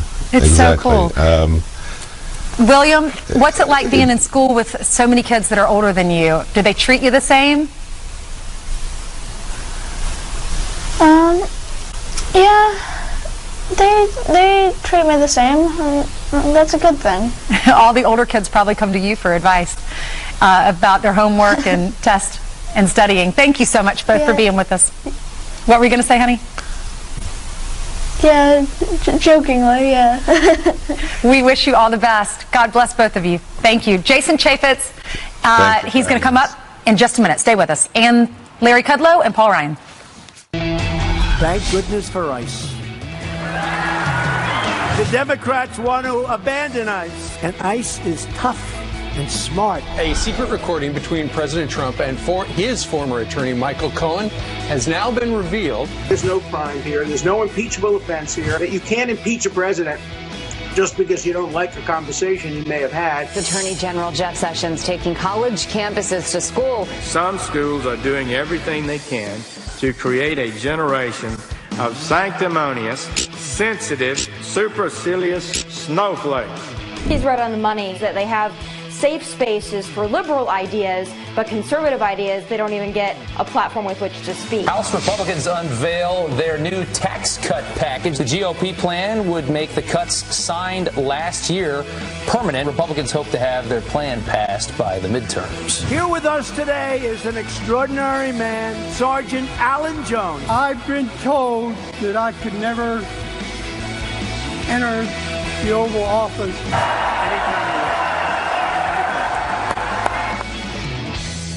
To do is wait a second, your hands on mine, the clock is ticking, so say. You gotta stay with us. us because that 94-year-old vet is going to join us. He was on stage with the president yesterday in Kansas City, Missouri. He's so precious. Right. Asking if he could come to the White House. He put the president yes. on the spot. Yeah. Right then he said, "Can you autograph this for me?" President said yes. You talk about precious, Larry Kudlow, precious, as well as Speaker Paul Ryan. Precious. And the name of your dog. Right. Which is Rocky and Apollo. No, Precious. Oh, that's your next one. Now, hopefully, I don't feel like I'm in a Precious family. I mean, my family. I don't feel like we name dogs. I think you regard your children as precious. Right, but I wouldn't nickname that. Okay. I didn't like that word when I was growing up, and now I use it all the time. Now you embrace it. Now I embrace it. All right, let me tell you what's coming up now. You have a secret recording between President Trump and former attorney, I believe he's former attorney, Michael Cohen. It's now revealed, and there's more tapes to come. Yeah. In this tape that was leaked by Cohen's lawyer, Lanny Davis, to CNN, the pair reportedly discussed purchasing the rights to a story about an alleged affair that the now president had with a Playboy model. Well, Griff Jenkins is live in Washington to break it all down for us and tell us how the president's team is responding this morning. Griff?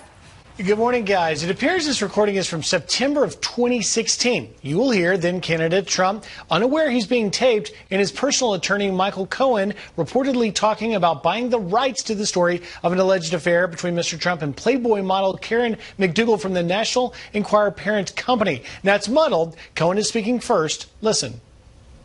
And I spoke to Alan about it when it comes time for the financing, which will be. Listen. What financing? We'll have to pay you. So pay the cash. No. I got no. Cohen's attorney, Lanny Davis, did not provide a copy to Fox News to verify this tape's authenticity, although the president's legal team did provide this transcript of the recording confirming its existence. The key part of this transcript here is this. Cohen, well, I'll have to pay him something. Trump, don't pay with cash, check. Cohen, no. I got it, no. This, the president's attorney, Rudy Giuliani, says shows the suggestion of paying cash is ridiculous. And further, he has maintained that no money was ever paid, and he slammed the release of the tape. The major point is it's outrageous that someone would tape his client. President Trump says, quote, don't pay with cash. Cohen then interrupts and says, no, I got it. And then you hear distinctly, if you're careful and you slow it down, check. And then Cohen follows with no, and then quickly cuts off the tape. Meanwhile, Cohen's attorney Davis says Giuliani is waging an attack campaign against his client. My client has been disparaged over and over again by Mr. Giuliani with misinformation and misstatements. There's been a campaign out of the White House to disparage Mr. Cohen. And why is that, Chris? Because he's got truth on his side. So far, guys, the White House this morning is not commenting. Brian, Ainsley, Steve. All right, Griff, thank you very much. Meanwhile, just about an hour ago, we had Alan Dershowitz analyze everything that is known. And he said regarding what was said on that tape is not against the law. Listen. In the end, this was a lawyer conversation, and in the end, the president decided to do it the way the lawyer wanted to do it, and it wasn't done at all. So there's no crime here. There's no impeachable offense here. You can't impeach a president just because you don't like a conversation he may have had with his lawyer. Yeah, and Rudy Giuliani says that, in fact, you go back a little further in the transcript, you'll have the full thing. Cohen says we need financing. The president says, wait a second, what financing? There he has to explain it. So it shows there's no big diabolical plot. If you listen to the whole tape, you hear the president conducting his day. Handle this. I need a Diet Coke. Oh, Michael, what do you need? Let's answer this. Let's move on. And I'm just wondering, if he's in his office, does Michael Cohen actually walk in there with a wire on? And if it cuts off just there, did he edit that out to release it? And is it somehow more to be released than Michael Cohen has? Is that part of the 12 tape extravaganza? Well, and if you look at all the media, they're all making a big deal about the muddled noise. You can't tell if the president was saying pay him cash or don't pay him cash. But as Alan Dershowitz, the professor, just said, who's an attorney, who's a Democrat, he said, no matter what happened here, if it was cash, if it wasn't cash, it's not criminal. Sure. The tape was leaked from Lanny Davis. his side to CNN. And then ultimately, after it was revealed that they had the tape, it sounds like Rudy Giuliani said, OK, go ahead and release it because we had some speculation earlier. There is no there's no crime committed. And so he thought that it would help exonerate the president. More on this a little later on. In the meantime, let's talk a little bit about Mike Pompeo. We know what he's doing at 3 o'clock this afternoon. He's going to be testifying in front of the Senate Foreign Relations Committee about that 2-hour meeting with Putin. They want to grill him on that, what happened inside those closed doors, and talk about the status of the talks with North Korea and what our next move is. I love when the people think this is going to be bad. Mike Pompeo has all the answers and then some. If there is no political agenda here, you just want information, we're going to all gain from this. Give us inside the strategy on North Korea, inside the strategy on Iran, which he outlined yesterday. And it is changes the 39-year relationship we have with this regime. And, of course, what happened in detail with Russia. Here's the president yesterday on this. We're also pursuing the denuclearization of North Korea. New images just today show that North Korea has begun the process of dismantling a key missile site, and we appreciate that. We had a fantastic meeting with Chairman Kim. We're joined today by many incredible veterans of the Korean War. Thank you for your courageous service. As you may know, we're also working to bring back the remains of your brothers in arms. At the very end of our meeting, I said to Chairman Kim, good relationship, good feeling. I said I would really appreciate if you could do that. He said, it will be done. As we believe in no American left behind. So there you've got the president talking a little bit about what happened behind the scenes in North Korea. We actually carried the president's comments yesterday from Kansas City live.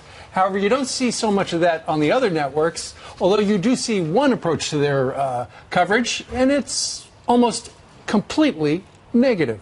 According to Newsbusters, there is a study. They've been watching all the networks for the last 18 months during President Trump's presidency.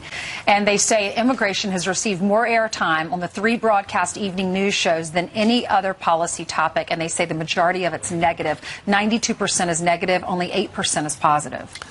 In terms of the topics, Russia has over 1,600 minutes, followed by immigration, 1,600 minutes. Why? Because they feel as though it's a negative situation for the president, who is being very tough on at the border.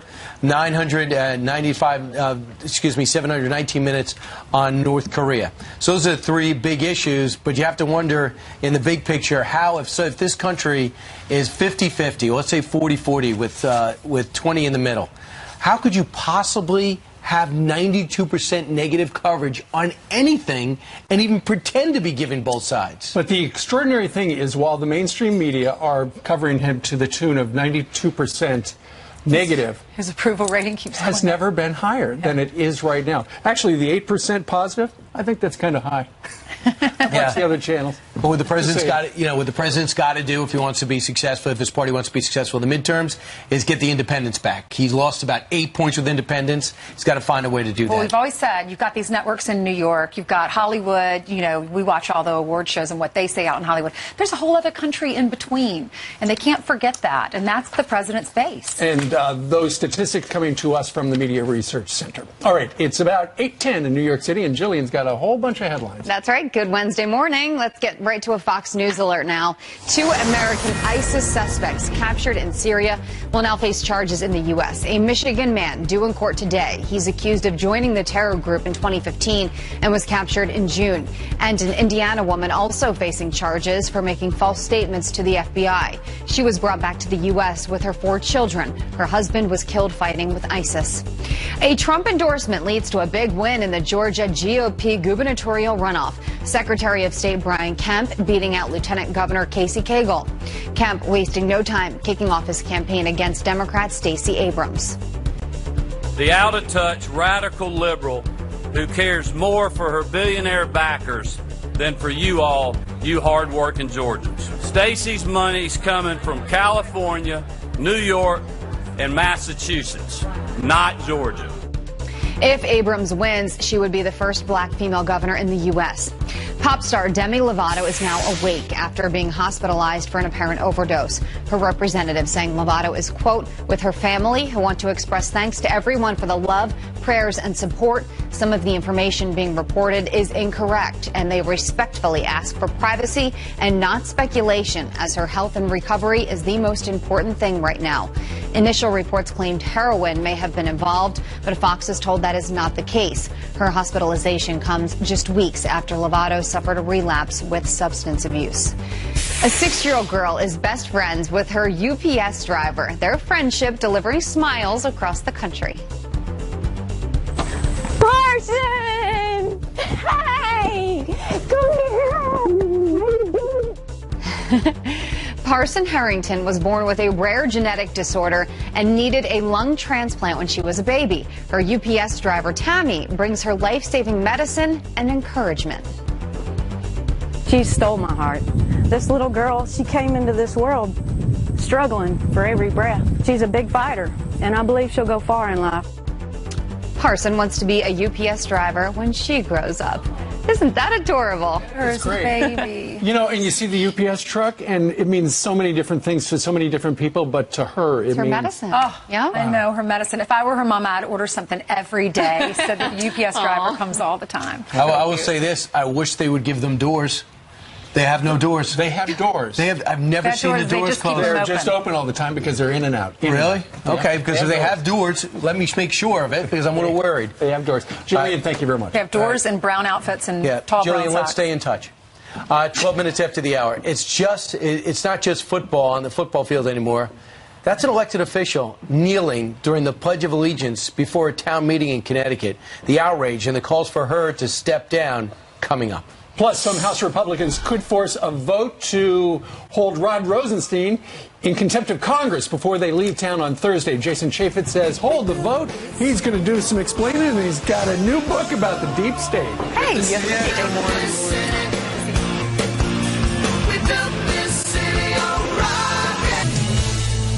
A last-ditch effort to hold Rod Rosenstein in contempt of Congress. House conservatives, some of them, weigh around forcing a vote before Congress leaves for a break toward the end of this week. Fox News contributor Jason Chaffetz is former Oversight Committee chair and author of an upcoming book. Comes out in September. You can pre-order it now. It's called The Deep State, and he joins us now to react. So what's going on? Is there a last-ditch effort to go around Paul Ryan and hold Rod Rosenstein in contempt of court? So, in contempt of Congress, and what you can do is you can introduce what's called a privileged resolution. That means the Speaker must call it up to the floor within 48 hours. That had to be, filed before the calendar date runs out. But you can do that, and they can force a vote. Oftentimes, if leadership doesn't like it, then they'll put in a motion to table it. Right. But I think they'll let it come up for a vote. So it sounds like the beef of a number of members of the House Freedom Caucus is, you look at the information that was revealed last week, Rod Rosenstein actually signed off on one of the FISA applications, so he technically should recuse himself. Going back, Jeff Sessions, he's the Attorney General. He's absolutely nowhere. I think he's worthless. He's there in name only. And so he recuses himself for pretty much everything. So Rod Rosenstein takes the helm. That's why he's got the control. But if you look at the FISA application, which is central to the investigation, his name's on it. So how can Rod Rosenstein oversee an investigation of which he's got an autograph on a piece of paper which is under investigation? So if he recused himself from the investigation, then Jeff Sessions has already recused. Rosenstein, if he recuses, then who's underneath Then him? it goes to Brian Kilmeade, and then we're in real trouble. I don't want any part of this. Yeah. I don't want to be the next Another Sally refusal. Yates. Yes. That could be in trouble. Real quick, we know Paul Ryan's coming up shortly. He's going to meet with the president today about a budget. What do you think the president's going to be demanding? What do you think Paul Ryan's going to be offering? The Congress only has 9 legislative days left of the entire calendar. They've got 11 fly-in and fly-out days, so sort of half days. They have to pick those days very carefully. They must pass a continuing resolution or an omnibus before the end of the year. They're trying to do something in terms of tax reform. I don't know if they'll get there or not get there, but the president has got to be able to lay down the law and say, look, a continuing resolution, we have to have X number of dollars for the border wall. They can also get rid of, with one sentence, they can get rid of sanctuary cities and sanctuary states. Do it. All right. Meanwhile, you've got a book coming out shortly. You've been talking about writing it. It's called The Deep State, How an Army of Bureaucrats Protected Barack Obama and is Working to Destroy the Trump Agenda. Who in the deep state is trying to destroy the Trump agenda? There is an army of bureaucrats. Look, most of them are good, hardworking, patriotic people, but there is a group in there. They don't like to be exposed. They know they can wait out an administration. They fight back. They don't like a disruptive president like Donald Trump. And they don't like people like congressional investigators, myself, or a Radcliffe, or a Trey Gowdy coming and peeking under the hood. They go after guys like Devin Nunes. They leak. They do certain things. So I spent 8.5 years in Congress. I saw it up close and personal. When I first got there, I didn't know what the deep state really was. I left knowing that it was very real. And it outlines the real stories that I went through. And if you don't know what it is, want to know more about it, then this is the perfect book for you. Fantastic. Coming out in September. All right. Yes. Thank you. Thanks, Thank you very much. Well, we've been telling you about this World War II veteran who just got his wish granted by the president. That hero is going to join us live next.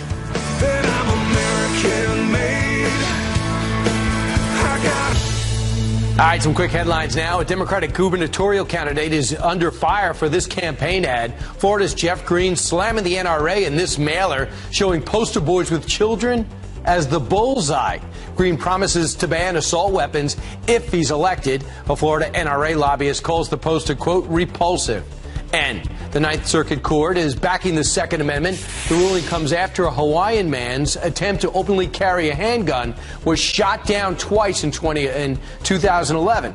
A lower court argued the Constitution only applies to open carry inside your home. Steve Ainsley. All right, Brian, thank you. He put his life on the line for our nation, and now a 94-year-old World War II vet got his special request granted by the president himself. We saw it live yesterday. Here with us today is an extraordinary man who embodies the highest ideals of loyalty, patriotism, and service. Sergeant Alan Jones. Where's Alan? I'm going to be 95 years of age, April 11th of next year. Hopefully that you will allow me to bring my family into the Oval Office to meet you. Joining us now after his very exciting day is that World War II veteran, retired U.S. Army Sergeant Alan Jones. Sergeant Jones, thank you so much for being with us. Thank you so much for serving our great country. What was that like for you to stand next to the President of the United States yesterday? It was really a great experience. I'll never forget it. It was awesome.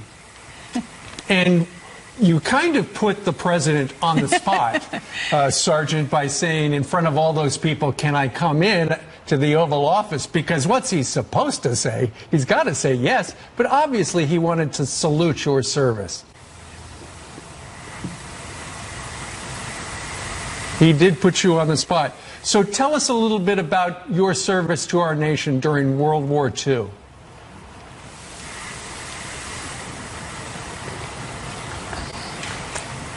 Sergeant, can you hear us? Just not, you can't hear us? No, there's too much background noise for my hearing. We understand. Well, Sergeant, can you just tell us if you can hear us? We would love to hear your story and what that meant to you after serving this country and to be up there on stage, and what it was like when the president said to you, yes, you can come to the Oval Office, and he even signed an autograph for you.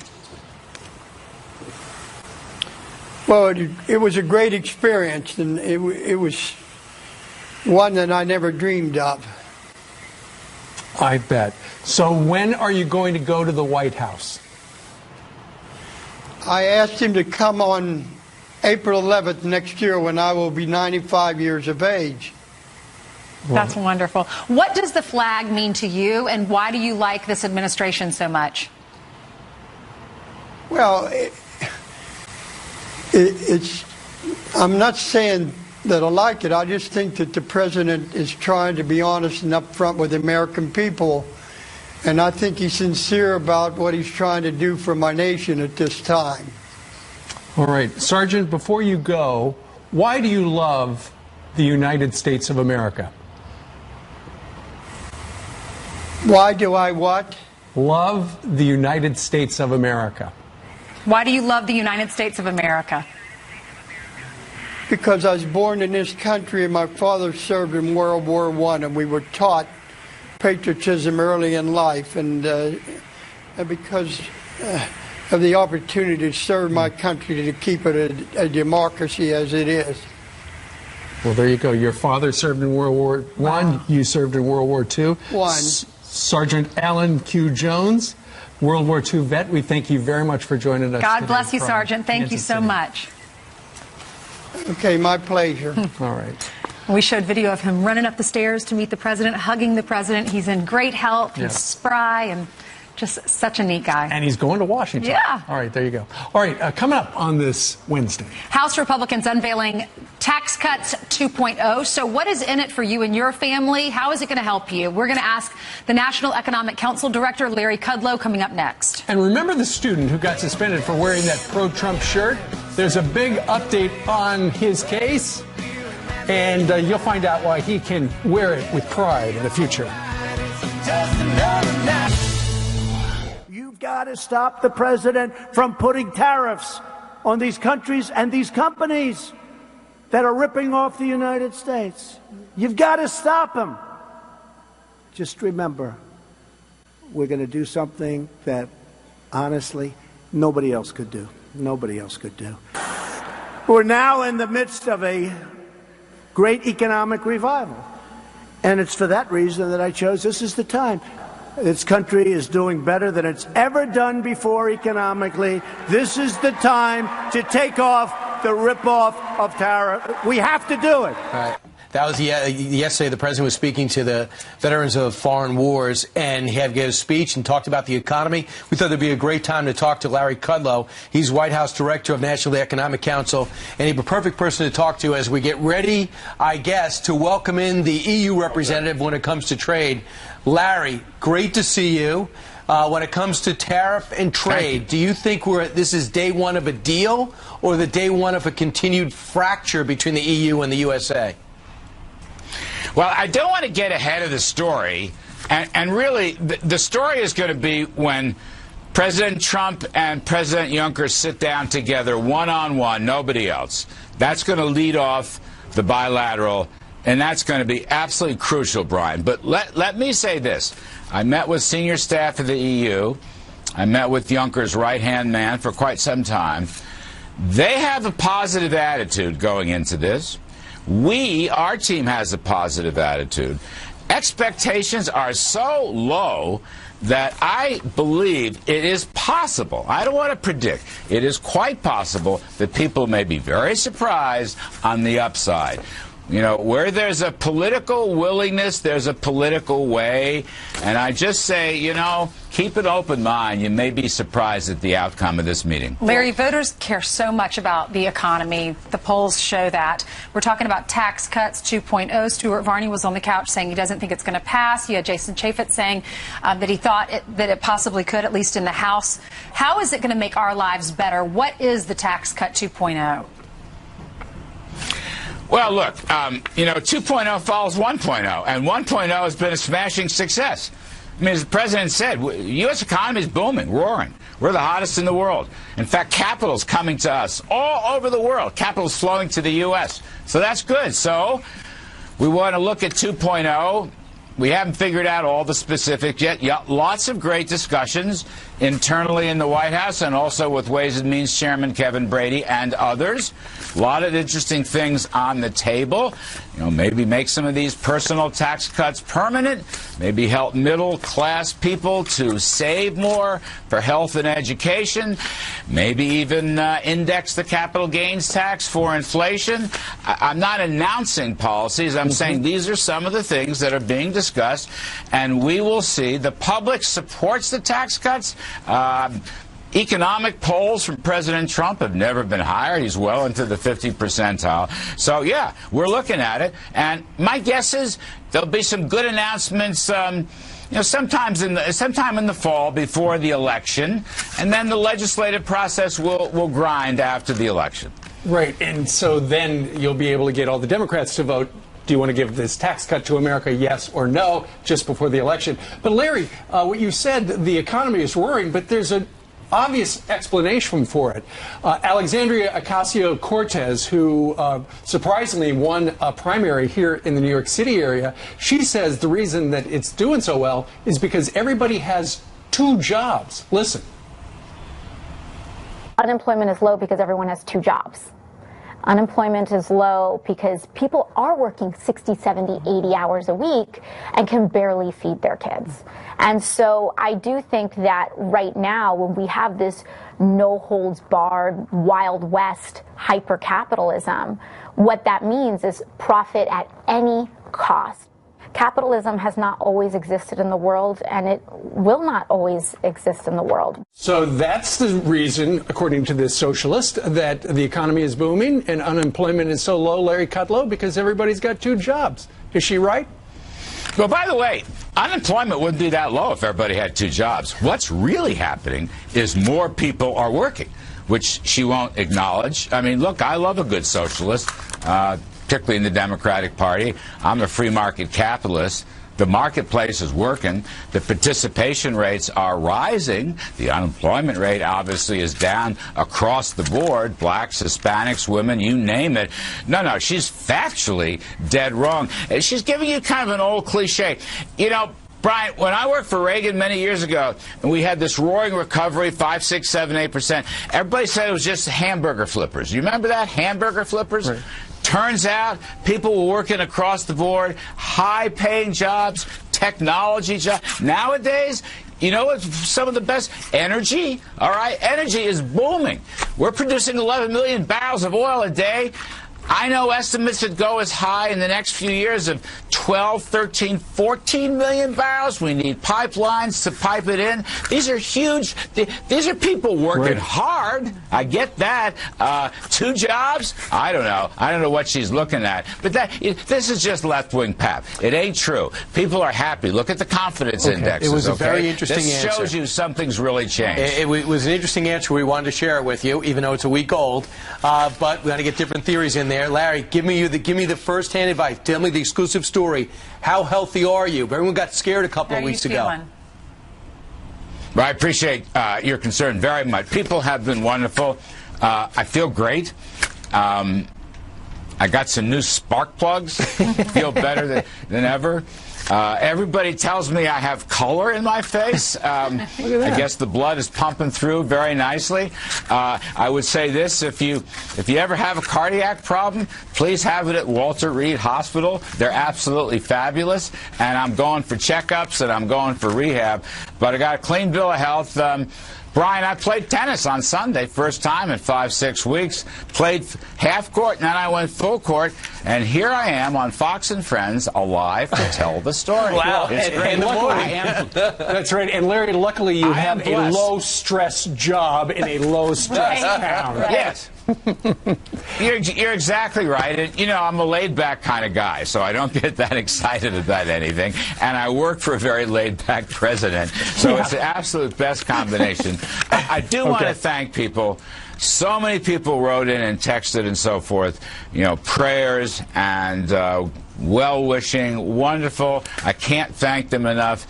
And I'm blessed. I'm blessed to be here this morning, and I'm blessed to feel great, and I'm blessed to talk to you guys. It's my favorite hit, always. All right, thank you very much, Larry. Just tell the president if he really wants you to stay healthy, to cut a deal with the EU, and then they'll keep the color in your face and the economy roaring.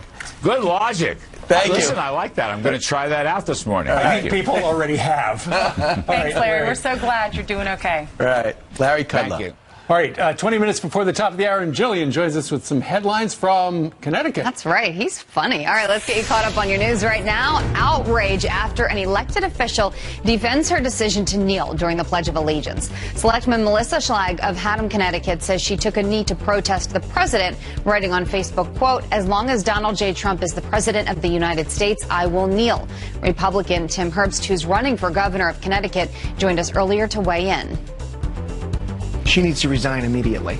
And I think this behavior is really reflective of the last 8 years, which shows a complete lack of respect for our country, for our leaders.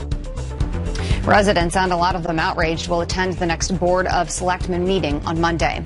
A student suspended for wearing this pro-border wall shirt to school gets the last laugh. Addison Barnes, who filed a lawsuit, will receive a written apology from the school's principal and $25,000 from his Oregon district to cover legal fees. In a statement, Barnes says, quote, "I brought this case to stand up for myself and other students who might be afraid to express their right of center views." An Oregon woman finds a mountain lion sleeping inside her home. The animal taking a cat nap behind the sofa for 6 hours. Lauren Taylor used a drum to get it to leave. She thinks it got in through the door. I don't even know what I would use to get that thing to leave. I'd leave. Me too.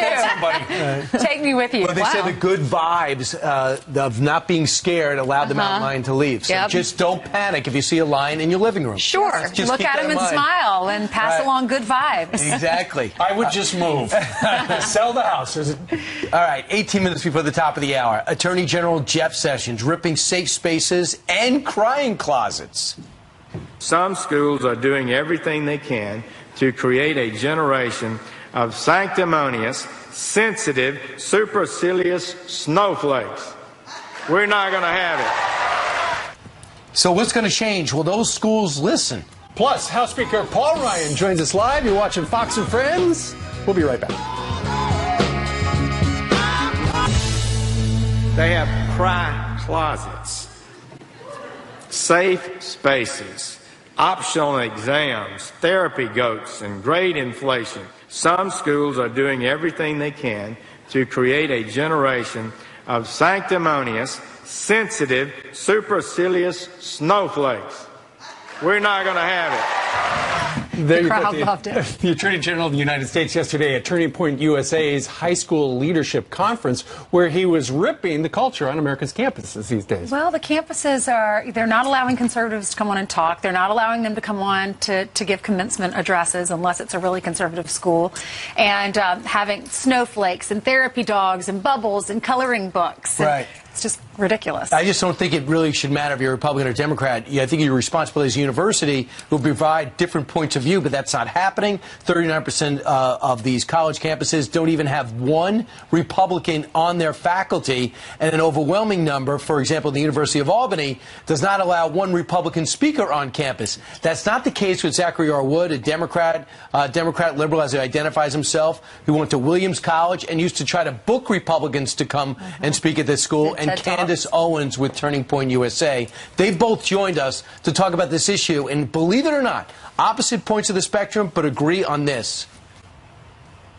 These college campuses have essentially become islands of totalitarianism and fascism, and they create a lot of hurdles if and when you do want to bring a conservative speaker to campus. And it's not only that, it's what they're teaching when these speakers come to speak. It's fundamentally anti-Americanism. There are students who believe that tolerance is not the answer. What you should do is shut down and shut out those you disagree with. We also have to call out the administrations, the college presidents, the deans, those adults in the room who are saying this is how we should be dealing with this when we shouldn't.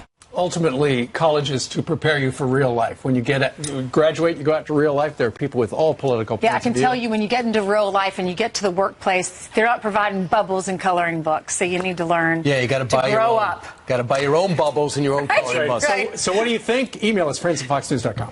Last time I was in your office, Brian, I couldn't even see you because of all the bubbles that you bought. Thank you. All right, 47 minutes after the top of the hour, House Speaker Paul Ryan's about to meet with President Trump at the White House. What will they talk about? We're going to ask the Speaker coming up next. But first, Bill Hemmer, what's coming up?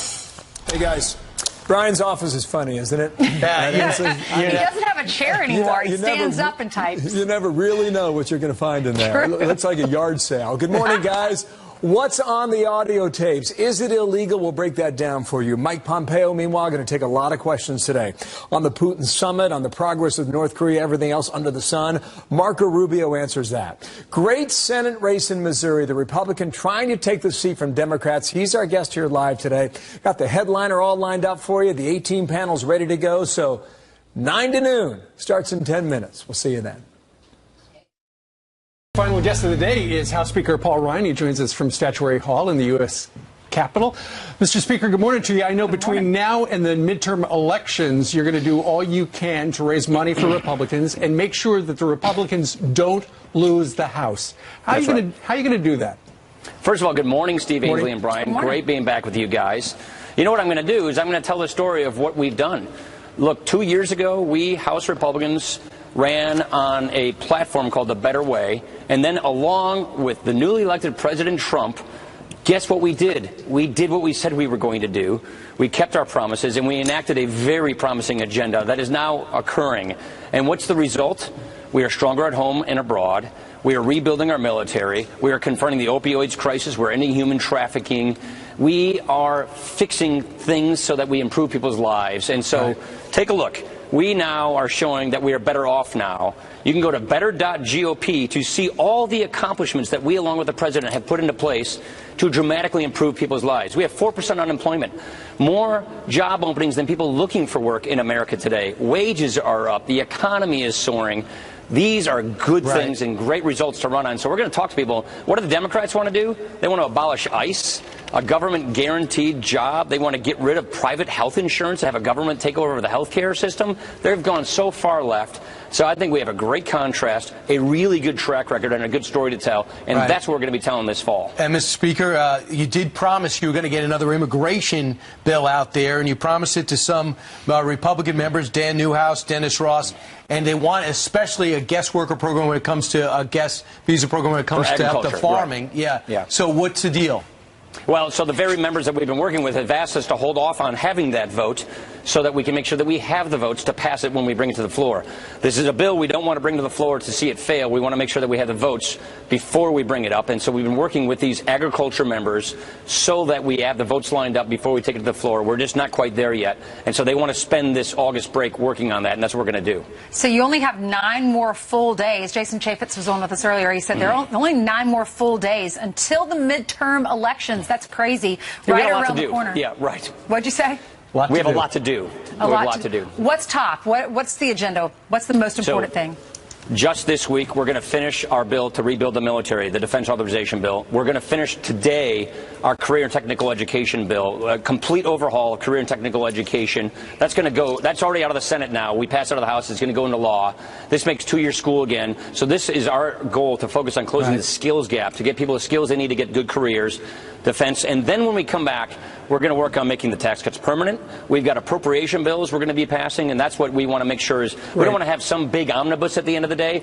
We want to pass these separate appropriation bills, so we have a plan to do that. And then we have all these infrastructure bills that we're working through the system. This is the president's infrastructure agenda that we've been talking about, and we're very excited about getting these infrastructure bills done again as well. And the president made it very clear last time he signed a big funding bill. He wasn't going to sign another one like that. That's why we're trying to break it up into pieces, which is like the system, the way it's supposed to work. Like the old days. And the House has always done this, but the Senate hasn't. This year, the Senate actually, you got a new chairman over there, a guy named Dick Shelby. They're actually passing appropriation bills. So this year, hopefully, will be different because we have the Senate actually doing appropriations this year. You're going to visit with the president today. You're going to tell him he's got $5 billion for the wall. Is that correct? Well, look, we're going to talk to him about a whole slew of issues, but mainly how to get this appropriation process back on track so that at the end of the year we don't have one giant omnibus appropriations bill. Nobody wants that. The Senate is actually engaged, so we have a much better plan with the Senate to get appropriations done separately. And we really just want to get the military funded on time, on budget, on schedule this year, and that's the primary concern. $5 billion accurate? That's their latest request. So the appropriators are working on that. They've changed their original request, so that's working through the system. So how much have you gotten so far? The president, what did he want? He wanted $25 billion? Right now you have $1.6 billion. Right now you have, of that 25, $1.6 billion, which was the administration's request. So the administration in this current fiscal year asked for $1.6 billion.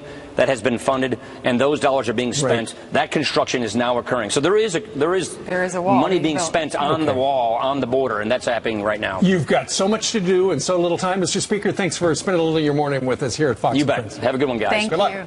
All right. We're going to step aside. More in a minute.